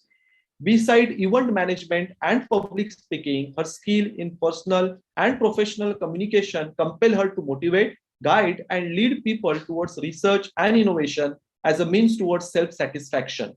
So thank you, Dr. Janice Fernandez, for joining us. On behalf of Anjuman Islam Kalseka Technical Campus and organizing team, I welcome you to this forum. Now I request you to start with your session on research methodology. It is over to you, madam. Shaheen, madam, I think now you are host, so please make Janice, madam, co-host. Just a minute, sir.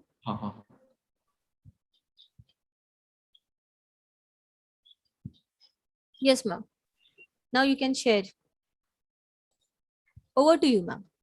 Thank you.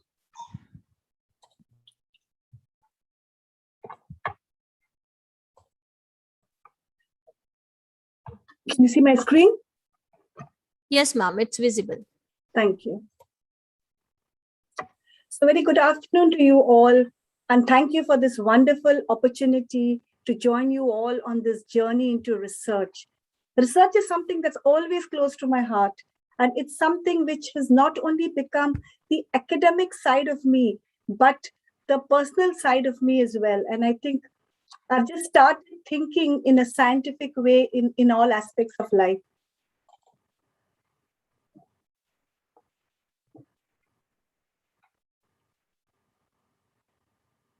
So I basically believe that research methodology helps you to convert your ideas into results.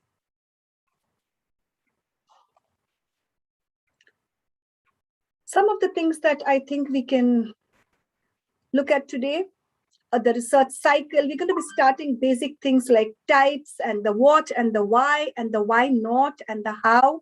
Simple questions that I hope we have an answer to. And we're going to just sum it up. So let's look at a very basic thing of what research means.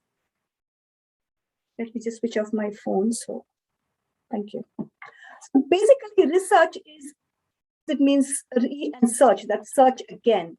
We're looking into words that I have underlined, which actually mean a lot into the basic framework of research. So it's systematic, it's got investigation, it's got facts, and you get new conclusions. I think 4 words that basically sum up what research really means for me. You're doing a detailed study of a subject in order to discover new information or reach a new understanding. A quote that I love, one by Stephen Hawking, that says, "No one undertakes research in physics with the intention of winning a prize, but rather it is the joy of discovering something that no one knew before." And I would like you to have this, keep this with you. Research should be a joy. It shouldn't be a burden. It shouldn't be very cumbersome. Believe me, doctorate is hectic. It's going to have all of those bits and pieces that no one said it was easy. But at the end of it all, retain the joy of research, retain the joy of finding something new, and have that eureka word in you. Just a bit about research and the researcher before I go into research methodology. Basically, what it's going to help you with, it helps you to gain knowledge. It's needed to disseminate the results of your research to society. It gives you professional qualifications. It should give you personal satisfaction. Absolutely. It's required for funding or sponsorship. I have seen this in my journey out here, that there are lots of sponsorships available. Out here in the UK, we constantly get newsletters, we constantly get emails saying there are grants available. Would you like to apply? There are areas that you can pick out, areas of your interest. What's necessary is writing a good funding proposal. And research methodology is one of the most important aspects of this research proposal. I've written a number of them, even for the Carnegie ones, for various other organizations as well. And I have seen the importance of research methodology, the explaining of exactly what you're going to do, how you're going to do it, why you're going to do that one, and why not another one. Just basic words. It helps you to learn valuable skills. So you can, in the whole of your research process, you will better yourself. You should better yourself in your reading, writing, interpreting, analyzing, decision-making, communicating skills. That's the whole journey of research. Build a scientific thought process and create a base for lifelong learning. In my journey and in my, going from one degree to the other, I have found that research was something that attracted me, not just your basic professional qualifications. So it's not just going from a bachelor's to a master's to a doctorate. It's the research which binds you. And I would like today to, in this forum, to let each of you know that this is something that you should get into you. Get that innovative spirit, get that initiative, be proactive in trying to find out ways and means of getting into research. Just a basic research cycle. and I'm sure all of you are aware of it. Research methodology is an important component of the research cycle. And obviously, unless you do that bit, you can't do the other bits. Dissemination is an important part of the research cycle. So whatever you do, others should know about it and others can use that. So basically, you're standing on the shoulders of giants when you're doing a literature review, and others are going to stand on your shoulders and not reinvent the wheel if you disseminate the results of your research to society. Different types of research. A lot of this is theoretical, but believe me, theory is needed so that you know the practical aspect of it. So unless you know the theory, you will not know how to use it in a practical way. So here goes. On the basis of application, you can see different types of research, and this is the very basic elementary research. Pure research, where you gather knowledge for knowledge's sake.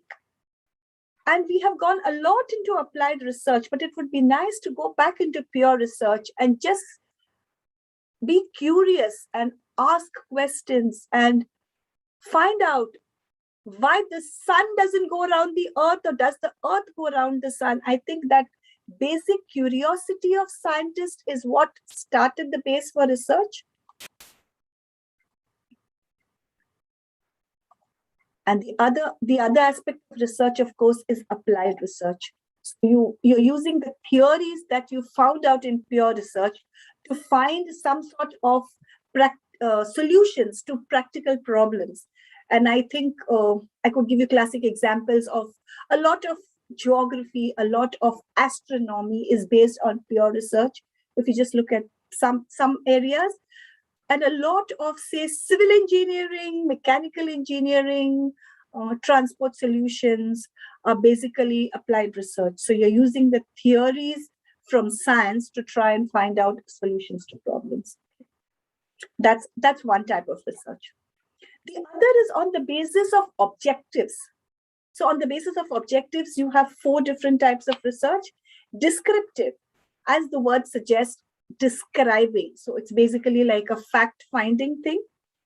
Correlative, which we use a lot in research, where you're trying to find a relationship or an interdependence between 2 or more variables.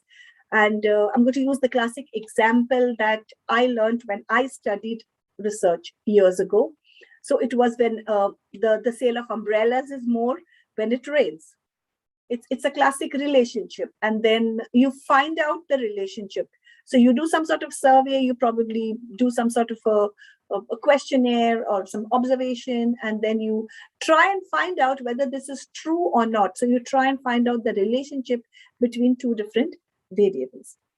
Then you have exploratory, where you're trying to explore a new area or an unknown destination, something unknown. I think we did not know so much about tsunamis till one came, and then there was a lot that happened all across the world to try and find out more about this. And of course, explanatory attempts to explain the why and the how of a research problem, how it arises and how it can be solved. I think global warming, climate change, currently we are having a lot of research being done on areas like that all over the world. Different bits in different places, which can then be sort of interconnected or brought together on a common platform. So on the basis of mode of inquiry, you can then divide research into qualitative research and, of course, quantitative research. And as the word suggests, qualitative tells you about the aspect of not numeric. So it's quality. So it's sort of an unstructured thing, but it helps you to gain a deeper understanding of the situation. It explores attitudes, behavior, and experiences.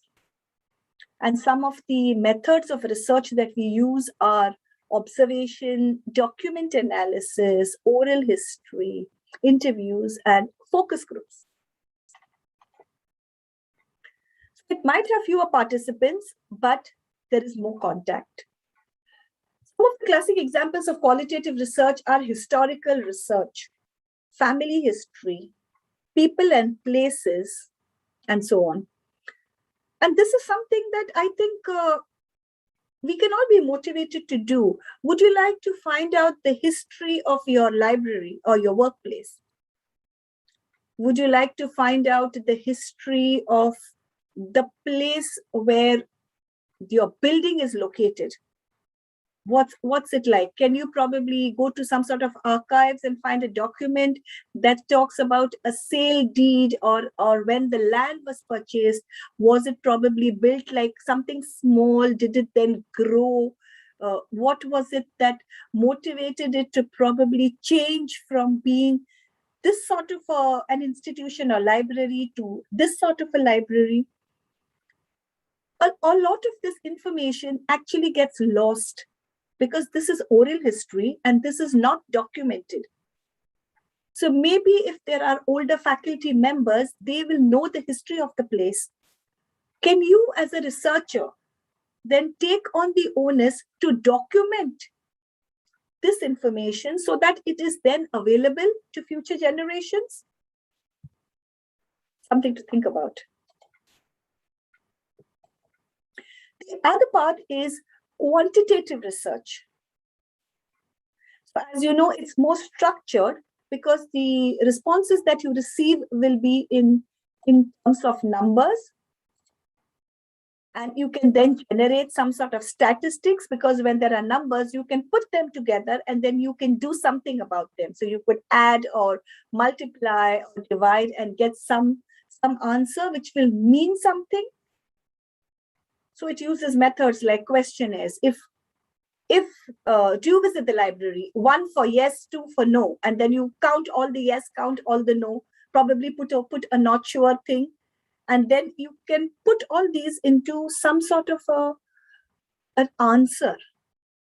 So 40% says yes, you can put it down. 60% says no. What sort of a correlation? Then you can probably try and find out that. That's quantitative research. A lot of the stuff that we do is in terms of lab experiments, telephone surveys, or simple online polls. Quantitative research reaches more people, obviously, because it also takes lesser time probably than qualitative, but it has less contact. Some of the examples are any of the research that you would do for your professional qualifications today. A lot of people try and base it on quantitative research. I have seen that people might think that it is easier in terms of just having to put numbers and then put that into some sort of a worksheet or a tool and then extract some data and do some sort of statistics on it. In the West, and I have seen this from my own experience, a lot of research is qualitative because the idea is to document things that people don't know about. The idea is to actually put down the words of the interviewee and their thoughts in the same thing. So you will actually have in your research a lot of quotes that tell you what the person said about a particular thing. The third method, besides your qualitative and quantitative, is a mixed method. And a lot of people use this, and this works well. It's a combination of both. You would probably do some sort of research. Say, for example, you're researching something about the history of your library, and you're not doing it like a case study. You're doing it as a combination of methods. So you would probably get some sort of data analysis about, say, the usage of the library, but you would also probably then get some sort of qualitative research where you would get people talking about their experiences in using the library. That's a combination of both. Mixed method is problem driven. So depending on what's the objective, the goal of your research, you select which one you want.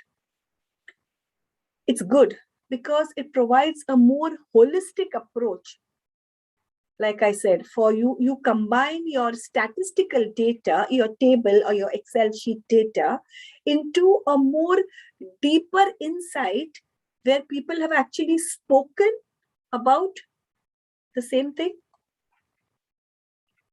It enables triangulation, that is verification of data from two or more sources, because you have a qualitative and a quantitative data, and then you can match them together. Some examples that you have, if you are doing the evaluation of teacher scoring methods, so you could do a combination of both. But as I said, there are loads of examples in the field of library science, in the field of engineering, or in so many other geography, other fields. That's some of the theory that goes with it. Okay, I'm going to use two words that always confused me when I was studying research, and I didn't really figure out what it was. And I think it took me a couple of years to really understand what's research methodology as opposed to research methods. So what I figured out is methodology is the philosophy or the bigger arena. It's like a framework, whereas the method is your procedure, a smaller subset of methodology. It's your procedures or your tools. Methodology obviously has a broader scope and uses qualitative, so you probably explain you're using a qualitative method, whereas the method will actually tell you which of these you're going to use in your research. I hope that this bit is a little clear to a lot of people now. It was a lot confusing to me when I was a student, and I eventually figured it out. Now, this is something that I am very interested in. I hope you all would be. I think you probably won't get the aroma, but if you can see the image on the screen, it's a vegetable biryani. And it's something that we all love to eat. And I'm just going to use this as an analogy, and I hope that it works. Okay. So we're looking at the end product. Okay. You need rice, you need vegetables, you need spices, and you need oil. There's someone who's raised a hand. Is there an issue or is there a question that you would like to ask? If it's a question, we can do it at the end. If it's something to do with the volume of my talk, maybe Shaheen could just let me know if you can all hear me.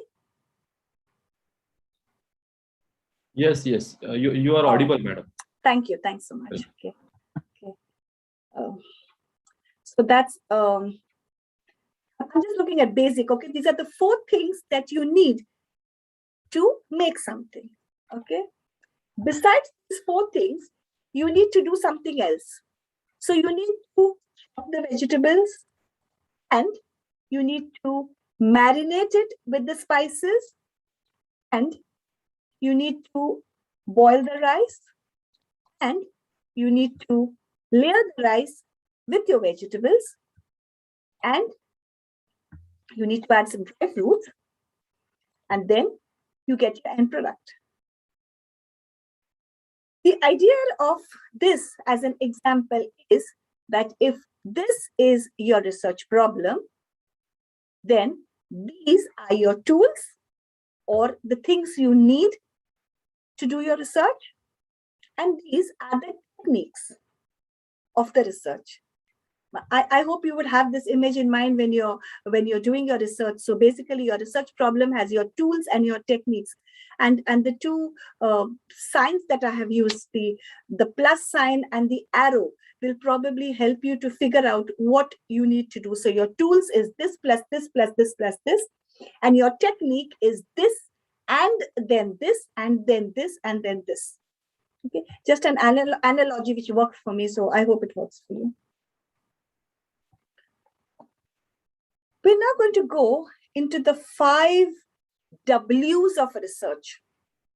And that's the question that you need to ask yourself, not only even before you have thought of your research problem, but all along the way, and very much when you have finished your research. And I'm talking in terms of whether you are doing your dissertation, or it is just a research paper, or it is a sort of a project or a funding, and any of these, the 5 W's. So what is your research really about? Figure it out for yourself, because it could be wide in scope, it could be narrow in scope. You might have to balance out the scope. Why?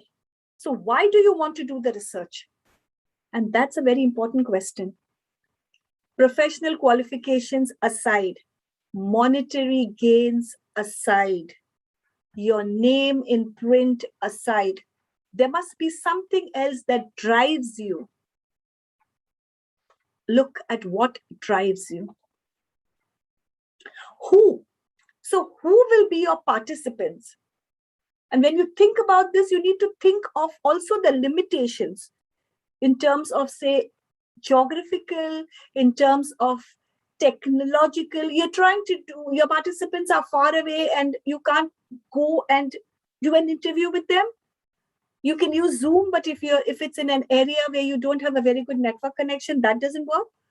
So you need to figure out then how you're going to get your participants. So who your participants are really going to be. Where? So where are you going to conduct this research? Is it going to be in a lab? And is it going to be sort of, it also includes not only your duration, a little bit of your methods, and it sort of sums up the whole thing. And when? So when are you going to conduct this research?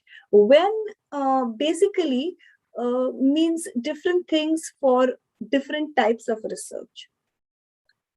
Do you want to conduct a research on the use of the academic library during examination time? Do you want to find out if certain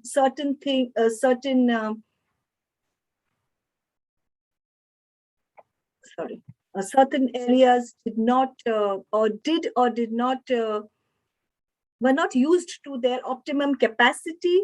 So, for example, lecture halls during vacation time. So when you are going to conduct this is necessary, it's important. Then when you do the 5 W's, you are now looking at the what of research methodology. And we are now slowly going much more deeper into what these 2 words really mean. I'm just going to go by basic definitions, okay? A way to systematically solve a research problem. A very basic definition from Kothari, the book that we, I think, all have read from cover to cover for our research. So it's a plan or a vehicle to go from point A to point B. So there are a variety of tools that one can select from. And your selection is based on literature review, interactions, and judgment. Unless you do your literature review, unless you have read about what other people have done in the same framework, or in this type of area, in this big bit. For example, if you're looking at let me give you public libraries. Okay, you're doing a lot about academic libraries, and if you're looking at public libraries and the utilization of space in the public libraries, so you read up enough about what other people have read about it, what other people have researched about it, and what other people have written about it. You then talk to different people, and at the end of it all, you use your own judgment to balance out what has already been done, what you think needs to be done, and how you can fill the gap in between what other people have done or have left out. So research methodology is a series of processes aimed to provide valid results because it is scientific. It one of the bases of research is that it is scientific. And that is what I mean when I said earlier that it gets to you because it's not just the professional, but it's also down to personal. And it comes to the point where, if you've lost your car keys, you don't go searching helter-skelter, but then you have a scientific base for it. So you try and find out where it was earlier, what was the last thing you did with it, start working backwards, then you go from point A to point B. So I think it's the more research you do, you start having a scientific base to it, and you start thinking scientifically.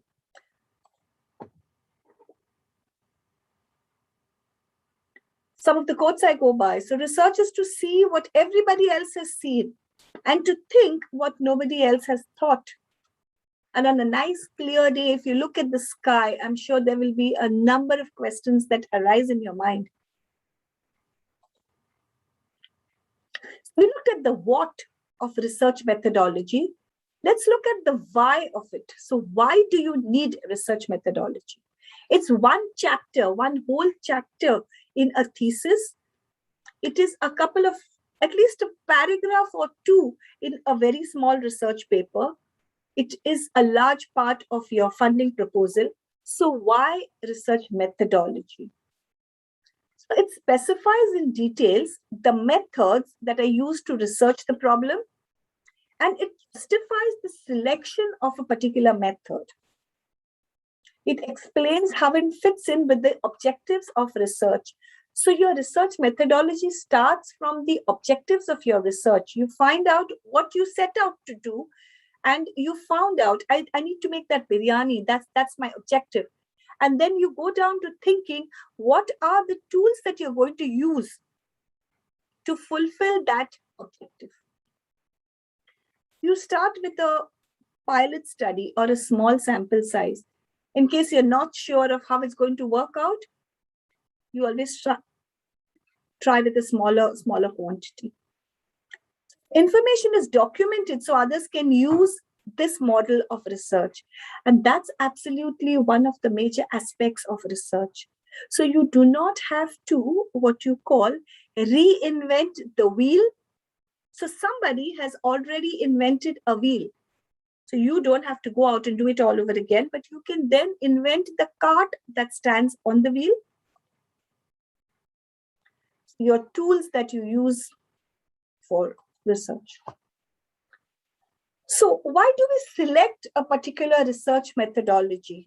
And I have another slide after this that tells you why you do not select a particular research methodology. So let us look at both of them together. Okay. So the methods that you use depends on the following. Search question. The objectives of your research. The research, that's your own judgment, your understanding. Your resources, your scope and limitations. The participants of the study. And I'm just going to give you an analogy of an example of.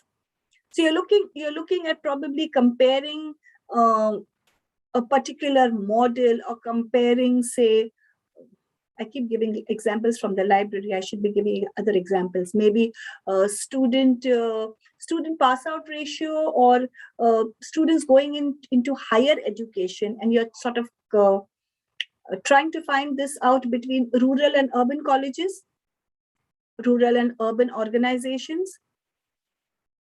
You're looking at your resources. Are you going to select a research methodology that says that you have to go to rural or urban colleges?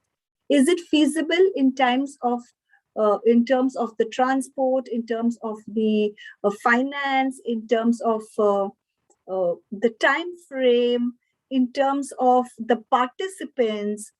Is it a good time? Is it going to work out? You look at all of these, and then you select what you think is going to be the best methodology for the research. When I talk of methodology, I'm going to the big things that we spoke about before, your qualitative, quantitative. Why do you not select a particular research methodology? And this is something which I have noticed we do not often write in our thesis. So we write why we selected a particular research methodology, but we do not write why we did not select. And that's one of those things I noticed when I came out to the UK and I was mentoring a number of students. And then I found that that was an important question in their thesis.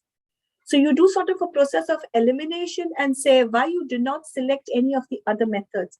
And I think it's important because it shows that the one you selected was the best, because none of the other ones actually fitted in with your objectives and of the research and your research problem and the way that your participants were or your resources were.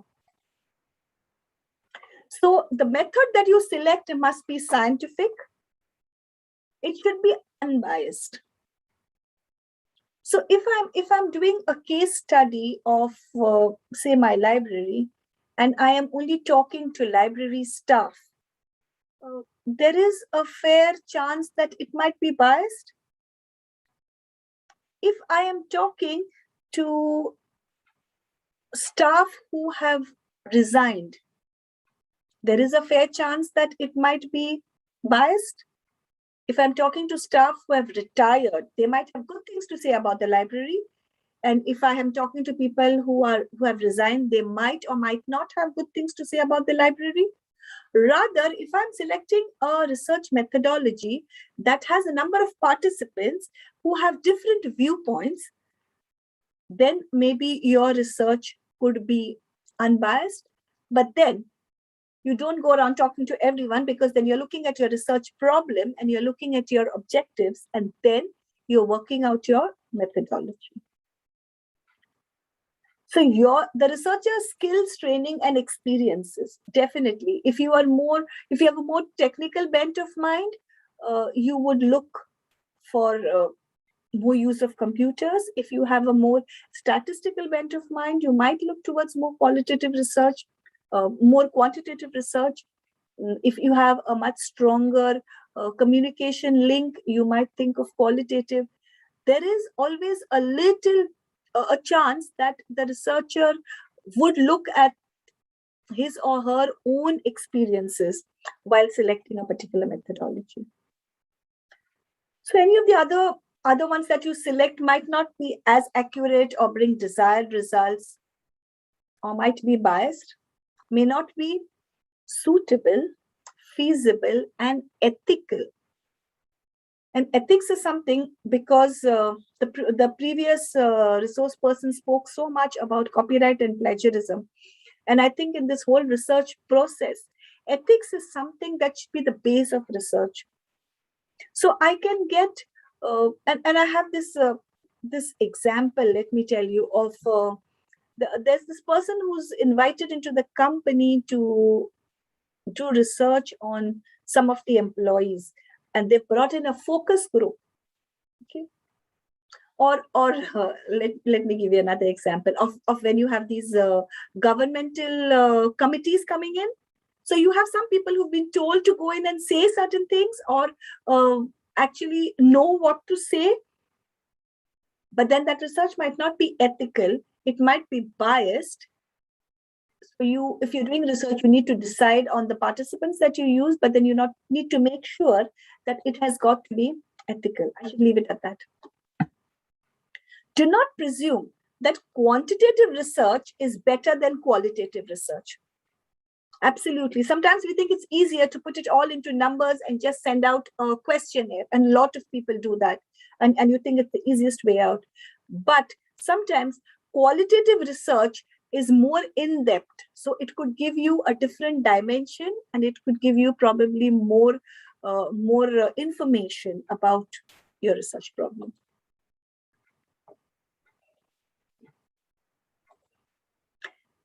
Sampling. Now, sampling is one of the things that we need to talk about when we talk about research methodology. So what's sampling? So you have a large population under study, and I'm doing research on all the engineering institutions in the country. It's a very large population. You can't probably go and look at all. You might want to select a sample. You might want to select a couple from each state. You might want to select a balance of urban and rural. You might want to select different criteria for that. So you select, what you're doing is you're taking a small subset of the population under study, so that the inferences that you make and after you analyze the data, so then you can estimate it as for everyone. It is time saving, it is cost efficient, and it is practical. So there is, what sort of a ratio do you use in comparison to your population size? How do you select your sample so that your sample is not biased? So if I am doing a research on engineering institutions in India, can I just select 10 engineering institutions from your state? And will that sample be reflective of the whole population? Or should you be selecting a sample from different states so that it's then more reflective of the country? So that's the frame which contains information about the research population, so the country, and then you select smaller bits from that. So there are various sampling methods. There are various ways in which you will do this, like you do random sampling, say every 10th, put them all together and select every 10th, or you do like unusual, or you do like a non-probability. So just pick out the ones which are different. But then the idea is that from a large population, what you select as a subset and then what you work with, and then the inferences that you get, you're going to estimate those as the characteristics of the whole population. Now we're looking at surveys. A lot of our research is based on surveys, a lot of it.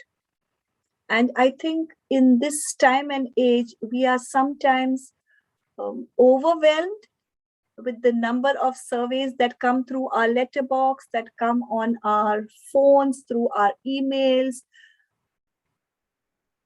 But the surveys aim to get your views.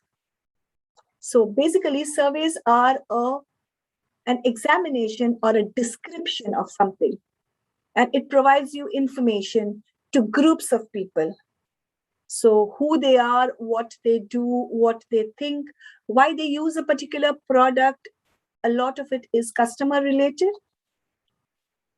So you're going to collect a lot of data, which you will then analyze. And the analysis will tell you the characteristics of a specific population. So do men use a particular brand of whatever? Do women use a particular brand of? Why do they use that? Surveys can collect both qualitative and quantitative data.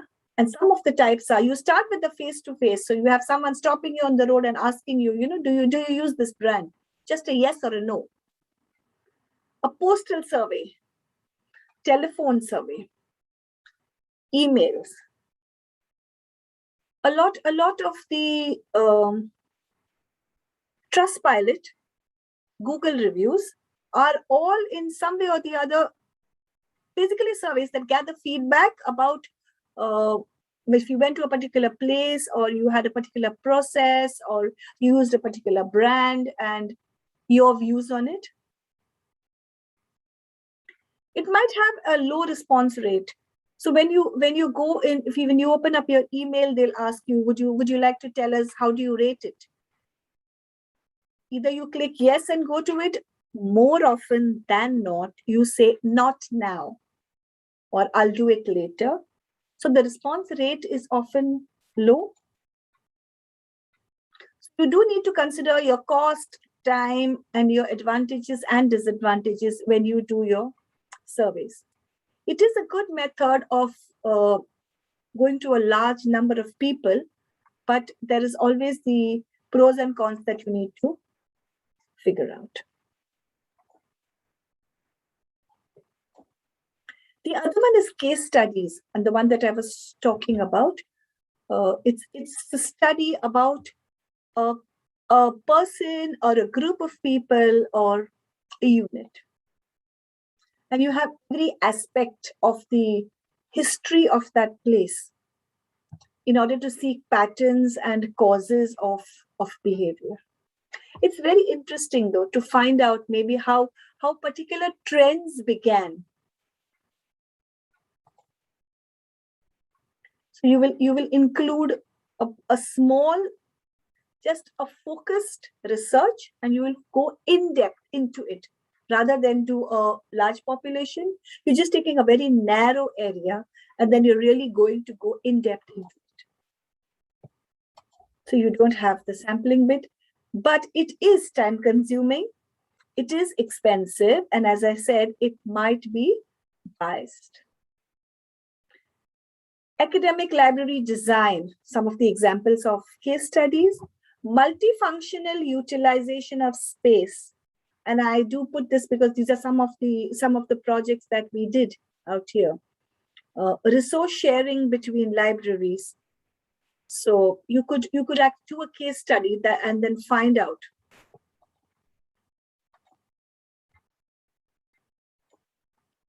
Interviews. Very interesting. Sometimes very lengthy, sometimes boring, sometimes unexpected results. So they are open-ended questions, orally. Interviews either recorded or you take down notes. Useful for collecting data that reveal values, perspectives, experiences. That's why sometimes you have this sort of balancing between qualitative data and quantitative data. If you come to interview me and you start asking questions about my workplace, depending on my experiences, I could well be biased as opposed to the next person you speak to, in which case you might not get a very good idea of what it actually is. So it is seen as a personal form. Maybe open-ended or close-ended. You might just have questions that ask, do you, whatever, yes or no, or what was your experience? That's more like an open-ended. An open-ended question allows the person to talk more or to go more into in-depth and explain why. Interviews allows you an opportunity to clarify issues or to ask more probing questions. So if you're asked, do you think that the library satisfies the needs of the users? Yes or no? So you say no, and that's it. Okay. If it's a close-ended, you're just counting all the no's and all the yes at the end. So it's just, if it's open-ended, it allows the person to talk a little bit more, the respondent to talk a little bit more about why do you think so? And that will probably help you gain some more insights into the whole issue. Can also be used as a follow-up to questionnaires. So yes, so you can probably send out a questionnaire first, and if the person says yes or no, if the person says no, you can then follow it up with an interview and find out more about it. It is time consuming. It is expensive if travel is involved. There may be barriers to communication if you have like a language barrier, or if you are recording it, not everyone is comfortable with talking to strangers, with talking in maybe the language, there is a language barrier, or maybe there is some other bias in the sense of, I might not be comfortable talking about my employer if I think that you would go back to my employer. So it depends on the mindset of the participant and previous experiences. Training of the interviewer becomes essential, and it is necessary if you are doing interviews to do a little training. When I mean training, I don't mean like a formal training, but I mean some sort of an interaction with a mentor, or some sort of an interaction with someone who's going to tell you a little bit about how to go about the interview process. So you don't just go and sit down and start on the first question, but then you sort of frame the interview questions in a way in which they are more easy in the beginning and more broad in scope. And then you slowly proceed to the questions being more narrow and focused. Questionnaires.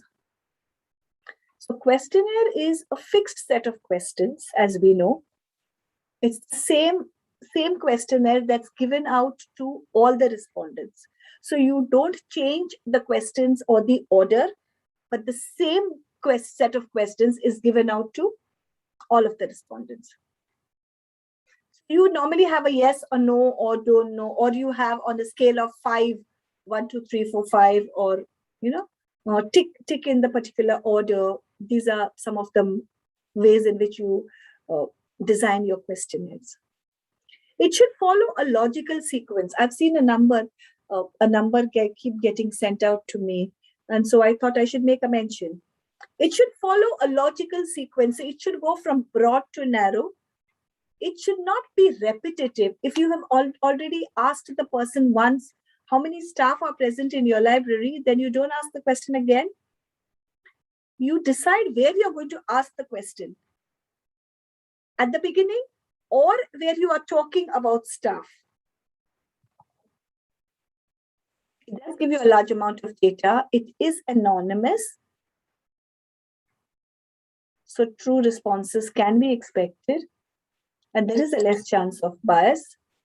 But when you design a questionnaire, you need to remember to see the font size. You need to realize that the font size should be the same throughout. Your readability, your grammar, very much essential, the language, the way that you frame the question should not prompt someone to give the same answer. So it's not like, I think that this does not work, yes or no. That's not the way you frame a question, but do you think that this works, yes or no? And of course, your margins and spacing and stuff like that. The data that you get from questionnaires can be easily transferred to any of the tools that you use for analysis, Excel or any of the other tools available. Some of the issues associated with questionnaire, and I shall mention this because most people use questionnaires for either their research papers or their thesis. You have the distribution, you have the collection, you have reminder 1, 2, 3, 4, you have incomplete data coming in, and you have illegibility, of course, if it's handwritten. So all of these can be an issue.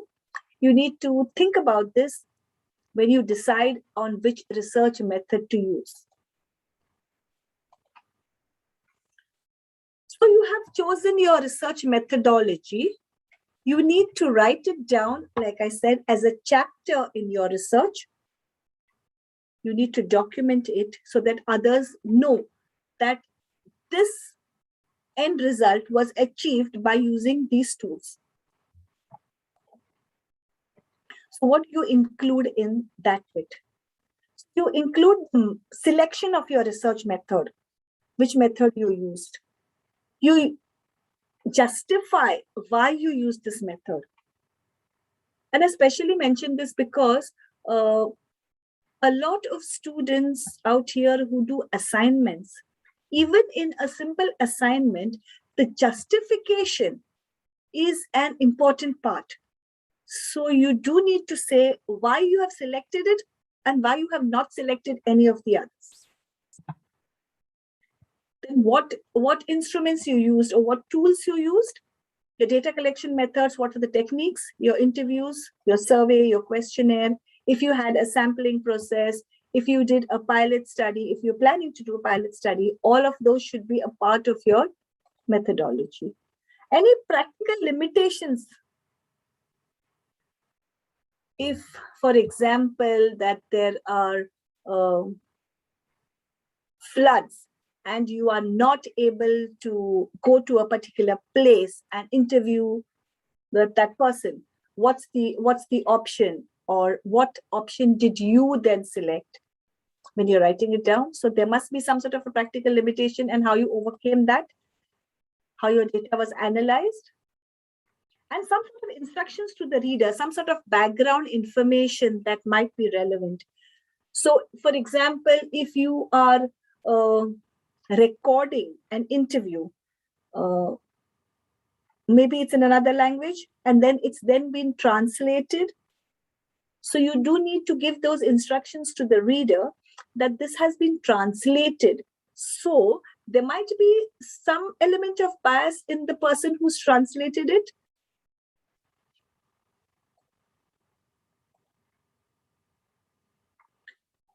The purpose, and I am now winding down to it.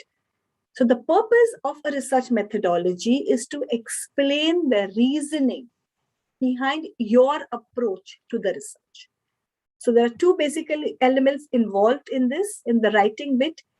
It's your reasoning, and then you tell people why that reasoning.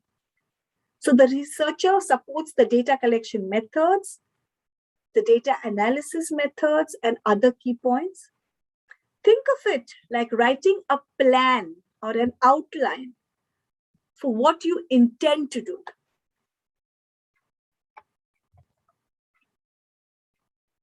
From all of those bits and pieces, this is what I plan to do.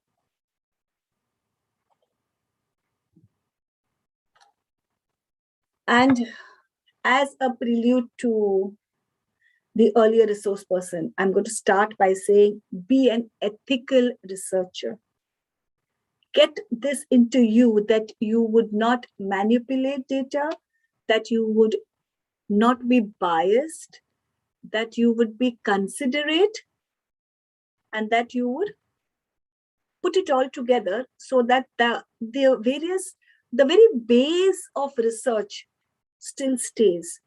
If you go back to the times when Edison invented the light bulb after 1,000 tries, I believe, but there were 1,000 tries and there weren't shortcuts. So there is no shortcut to research.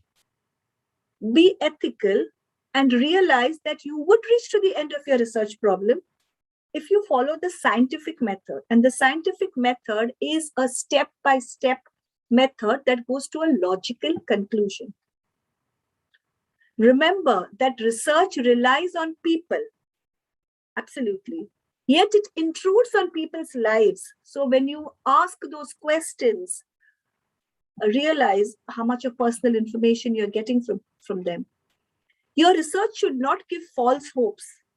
So if you are doing this research about a dam, building a dam, so don't go around telling people, oh, after my research is over, this dam is going to be built. Don't give false hopes, because your research is just a bit of it. Handle awkward situations gracefully. There will be situations where people would not give you the questionnaires. They'll probably say they haven't received it in the first place. But handle these awkward situations gracefully. Be quick to apologize. Be open. Be honest. And I think people realize, if you're open and honest, how sincere you are with the whole research and how sincere you are with the objectives of your research. Ensure anonymity and confidentiality. You need to write that in your questionnaire itself, that the data that you collect is only going to be used for academic purposes, and you're not going to use this data for it, because people are giving you a lot of personal data. Okay? You look at your code of ethics. We have an ethical committee out here, so the research goes through an ethics committee, and they decide if the way that you collected your research was ethical. I was mentoring a student, and she did some research, but she had not explained to the ethics committee earlier what she had planned to do. So that part of her research could not be considered. You need to explain to the ethics committee well in advance what you actually intend to do and how you intend to go about the research. Data protection. You do not leave personal data lying around. You do not leave data in a way in which it can be used by others. You do not share data without asking the person concerned. Research process should be a pleasant experience. At the end of it, will you tell the people you interviewed, or the people who filled up your questionnaires, what was the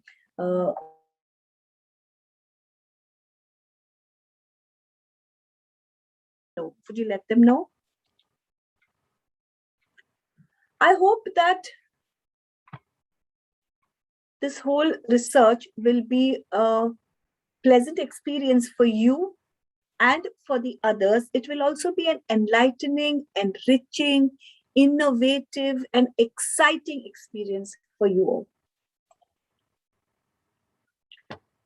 Thank you for giving me the opportunity to delve into the amazing world of research and to add value to the profession.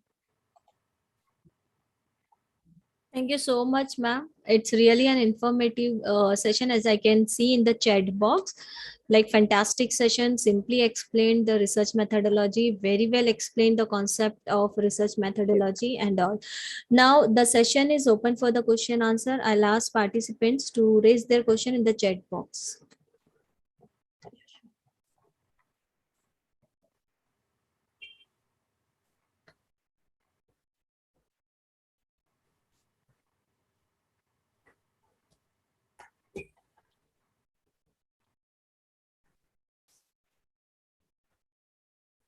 Is there any question for the participants? So you are welcome to ask.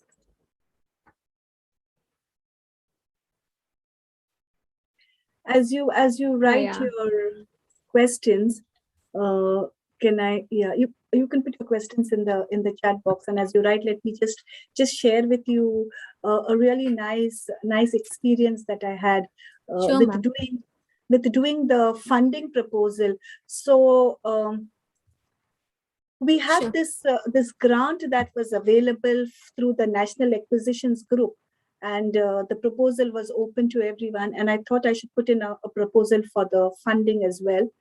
And it was a very it's basically like a research paper. So it's basically like it talks about your objectives, your goals, and how you what's your the participants. I mean, what's the who actually is going to benefit from your research, and how they're going to benefit, and whether you can measure if they benefit, and how would you measure that they benefit. And at the end of it all, you put down the funding in a table. So you sort of break up how much money you think you would need, why you would need it, and how you would need it. And when I did the first funding bid, it was totally a research thing, but it made me so much more confident. I didn't get the first one, absolutely no, and neither did I get the second one. I did a couple of them, but you learn along the way.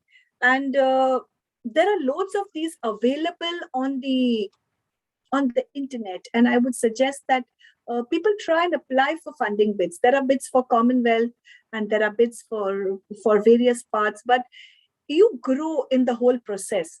You grow through it. So it's basically you be more proactive and you try and do some of these. Definitely. Definitely, ma'am. There is one question from the Shaheen Athavani, ma'am. What is the difference of writing research proposal and a research paper? Research proposal and research paper. Yes, ma'am. The word itself is, if it's a research proposal, it is something that you are proposing to do. If it's a research paper, it's generally something that you've already done, and then you are documenting what you've already done. The research proposal will not have a conclusion as such. It would have what you think might be the end result. Whereas a research paper will definitely tell you what you have done, how you've done it, how you've got your data, how you analyzed your data, and what's the result of the data.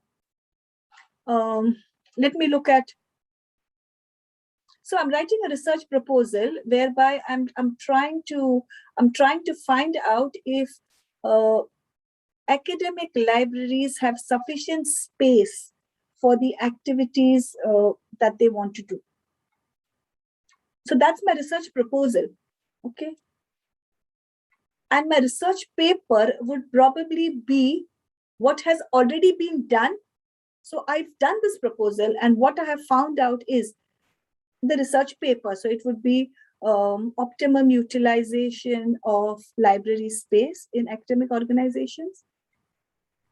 They're two different things. It's the before and the after. Yes, Does that help? Yeah. Yes, ma'am. Second question is from Mohan Kumar. What type of research methodology is to be applied in the library and information science? That's a very wide question. and as a researcher, let me tell you that I want to know the scope of your research. Basically, the field of library and information science is very wide. Like I said, in library and information science, I could talk about library furniture. I could talk about library space. I could talk about library services, or I could talk about libraries across the world. So depending on what's your research question, depending on what's the objectives of your research, you decide on your research methodology. If I am looking at library furniture, okay, am I looking at library furniture in academic libraries and public libraries? It's different. Am I looking at library furniture in large libraries which have a lot of funding? Or am I looking at library furniture in a one-room library? It's different. Yes. Depending on it, you decide your scope. It depends on the research question. Yes, ma'am.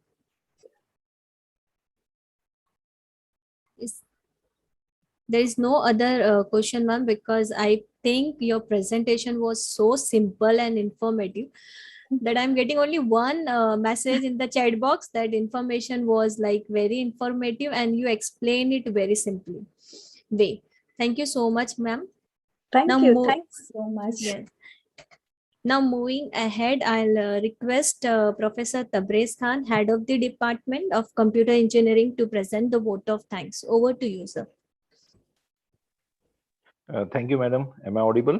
Yes, sir. So, good evening to all.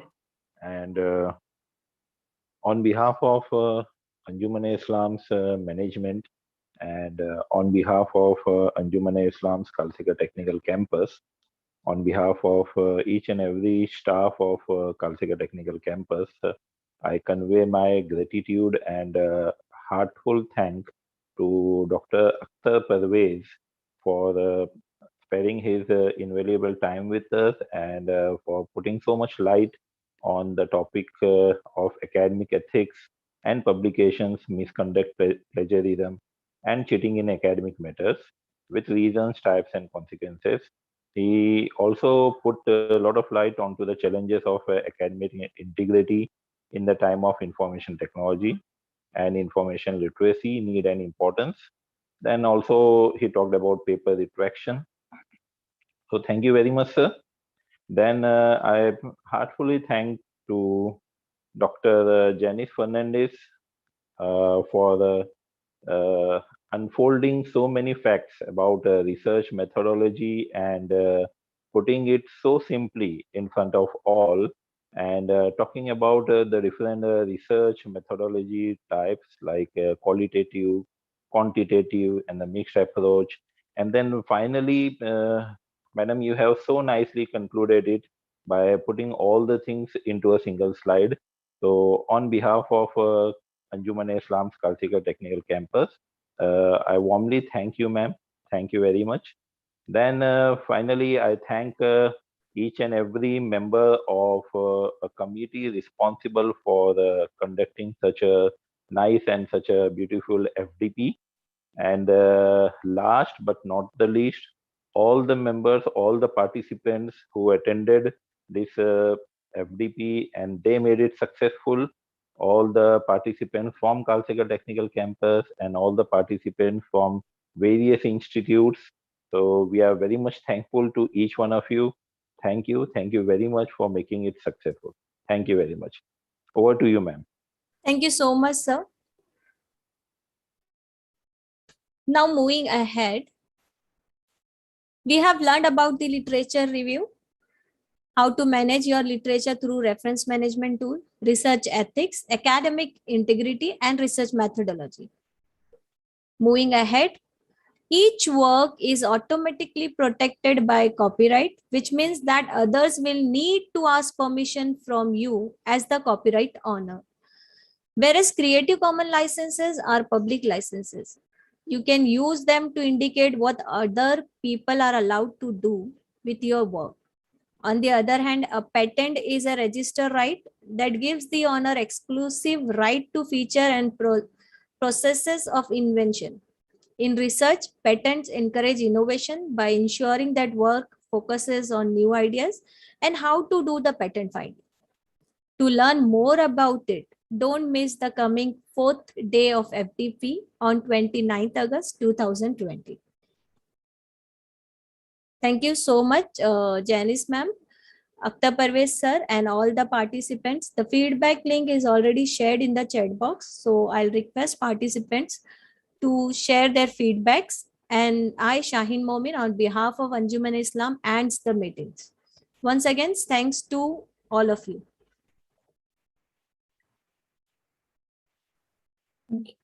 Thank you, ma'am.